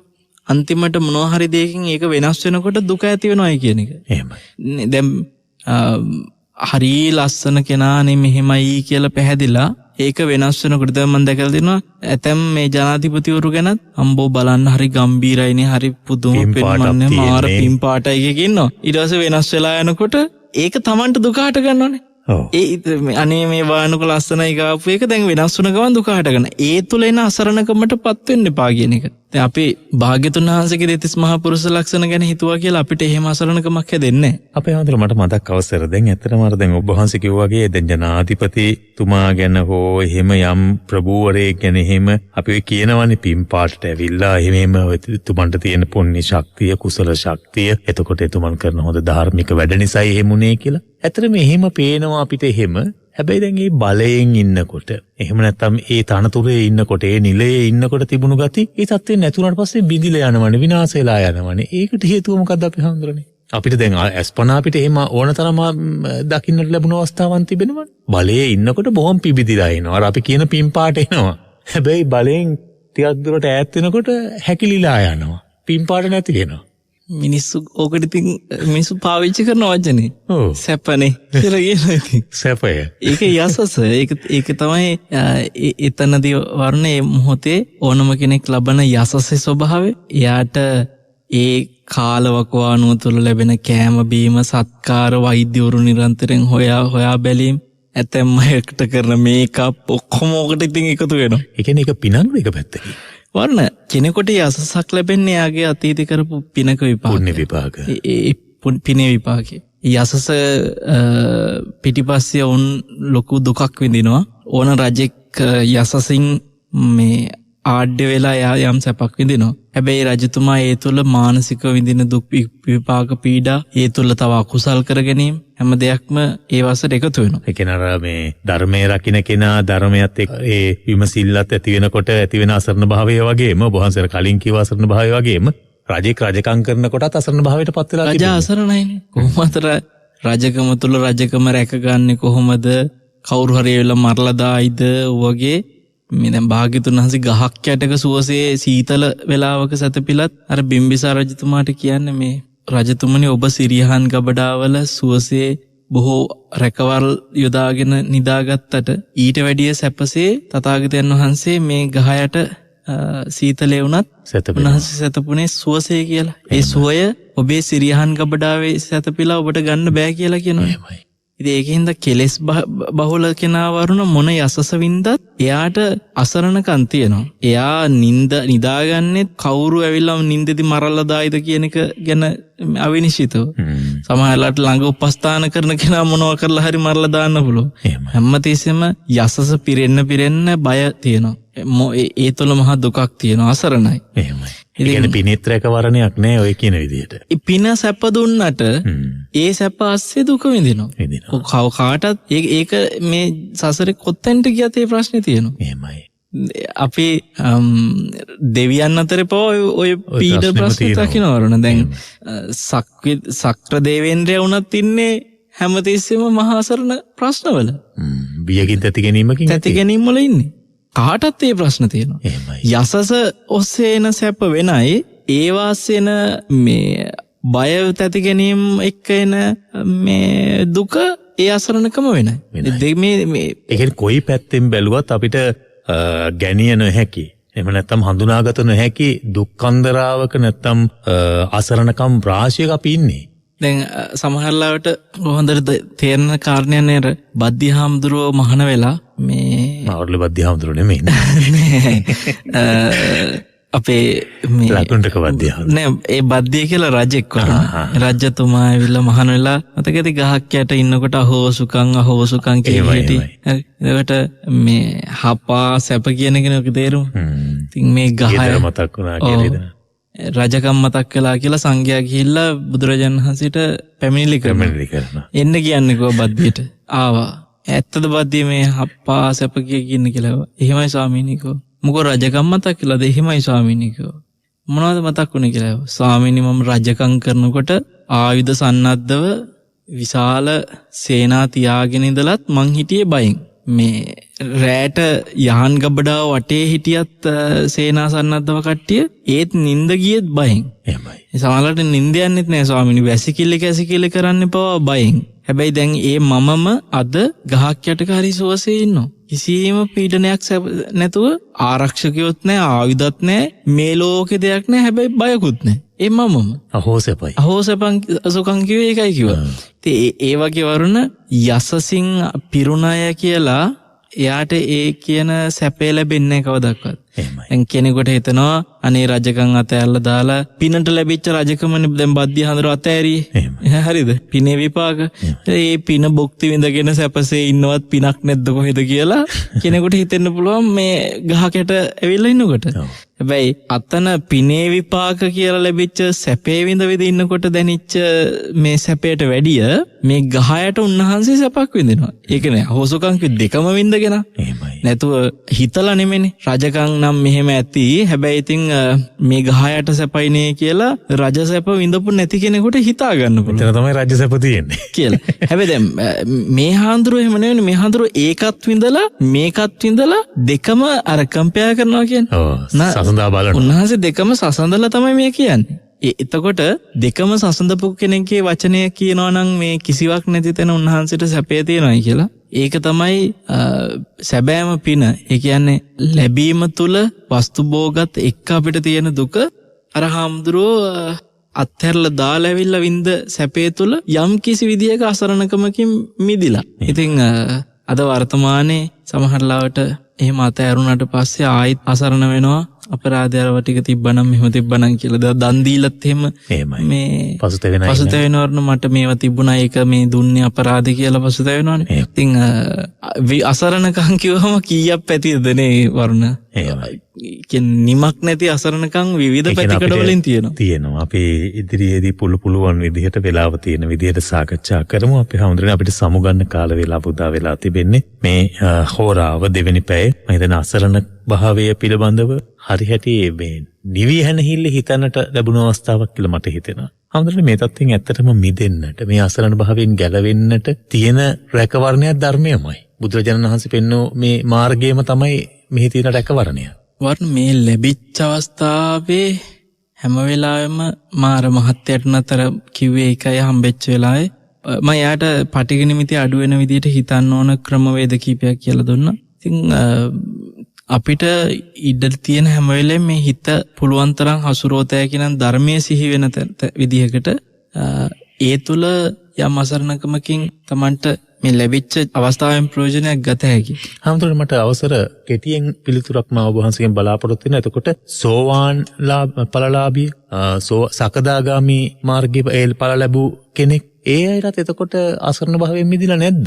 ඔබ වහන්සේ කිව්ව අනාගාමි මට්ටමේදී තමයි අර පටිගියත් නැති වෙන්නේ කියලා. ඉතින් එතකොටත් අසරණ වෙලා නම් ඒ තත්ත්වෙත් අසරණ භාවයේ ඉන්නේ. වරුණ මේ කෙලෙස් චුට්ටක් තිබ්බත් දුක දුකමයි කියලා බුදුරජාණන් වහන්සේ අනාගාමී වෙච්ච සායනස නමකට කිව්වේ. එහෙමයි. සෝවාන් වෙච්ච කෙනා හාත්පසින් විශාල අසරණකමෙන් මිදිලා තියෙනවා. චතුආපායෙ හිච විප්පමුත්තු. සතර ආපායෙන් සදාහරම නිදහස් වෙලා අසරණකමෙන් මිදිලා. ඔව්. එතකොට මේක සාපේක්ෂයිනේ. ඒ කියන්නේ ඔබ වහන්සේ කියපු අසරණකම් වලින් එකක් මේ. ඔව්. එක අසරණකම් තියෙන. දැන් සතර ආපායෙ වැටෙන ස්වභාවයෙන් මේ ඉන්න තාක්කල් වරුණ එයාට තියෙන අසරණකම කොතෙක්ද? ඕනෑම මොහොතක සතර අපාය වැටෙන ස්වභාවය තාම තියෙනවා.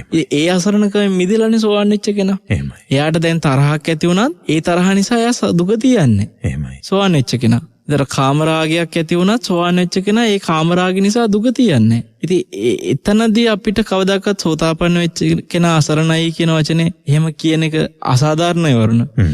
නමුත් කිව යුතු දේ අසුචි චුට්ටක් තිබ්බත් ගඳයි වගේ සෝවාන් වෙනත් එයා මේ මුකුත් ඕනේ පටිකක් දුරු කරලා කාමරාගයක් දුරු කරලා අනාගාමී වෙච්ච කෙනා ආයි මරණය පස්සේ මේ කාම ලෝකෙටම එන්නේ නැහනේ. නැවත ඉන්නේ. කාම ලෝකෙටම එන්නේ. ඒත් අසරණයි ඉතින්. එහෙම කියනවා. තවත් උපතකට හරි යනවනේ.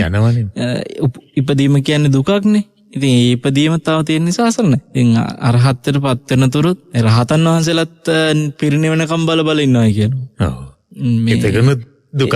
ඒකත් ඉතින් යම් කිසි ඒ කියන්නේ පරිනිර්වාණය තුළ පරිපූර්ණ නිවීමෙන්ම පහන්සිලක් නිවිලා යනවා වගේ නිවීමෙන්ම තමයි ඇත්තටම අසරණකමෙන් මිදෙන්න පුළුවන්. හොඳයි අපි එහෙමනම් අද දවසේ සෙනසුරාදා සිඩ්නි තසපුවෙන් සමුගන්නේ මේ අසරණ භාවයෙන් මිදෙන්නට තිබෙන එකම රැකවරණයක් ධර්මයමයි. හැබැයි ධර්මය අපි ධර්මයට ලං වෙනවාය කිය අර කට්ටිකක් කරන්නම් මේ කට්ටිකක් කරන්නම් මේ විදිහට එන්නම් කියලා හිතේ හිටියට වඩා වැඩි කැපකිරීමක් අපිට කරන්නට සිදු වෙනවා. වැඩි නැඹුරු වීමක් ඒ සඳහා යොදන්නට සිදු වෙනවා. ඒ අවබෝධය කරා යන ගමන අවබෝධාත්මකව යන්නට අපට සිදු වෙනවා. ඒ සඳහා තමයි මේ ධර්මය ඔබට ලං කරන්නේ සෙනසුරාදා සිඩ්නි තසපුවෙන් අපේ ගෞරවනීය ආරාධනෙන් අද වැඩසටහන වෙනුවෙන් වැඩම ආවදාළ උඩුගම්පල හෙන්ඩි මහර ගම්පහ බවුන් පෙළස නිර්මාතෘ පූජනීය වල්පොල ගෞතම ස්වාමීන් වහන්සේ නිදුක් වේවා නිරෝගී වේවා දීර්ඝායුෂ ලැබේවා අපේ හාමුදුරන් වහන්සේට මේ සියලු කුසල් මේ අසරණ භාවයෙන් මිදුණු ලෝතලේ උතුම් වූ දායාදය හිමි කරගන්නට කුසල සම්පත්තිය හේතු වේවා නිවීම පිණිසම වේවායි කියලා ප්‍රාර්ථනා කරමින් වැඩසටහනින් සමුගන්නවා. හැම දිනාටම තෙරුවන් සරණ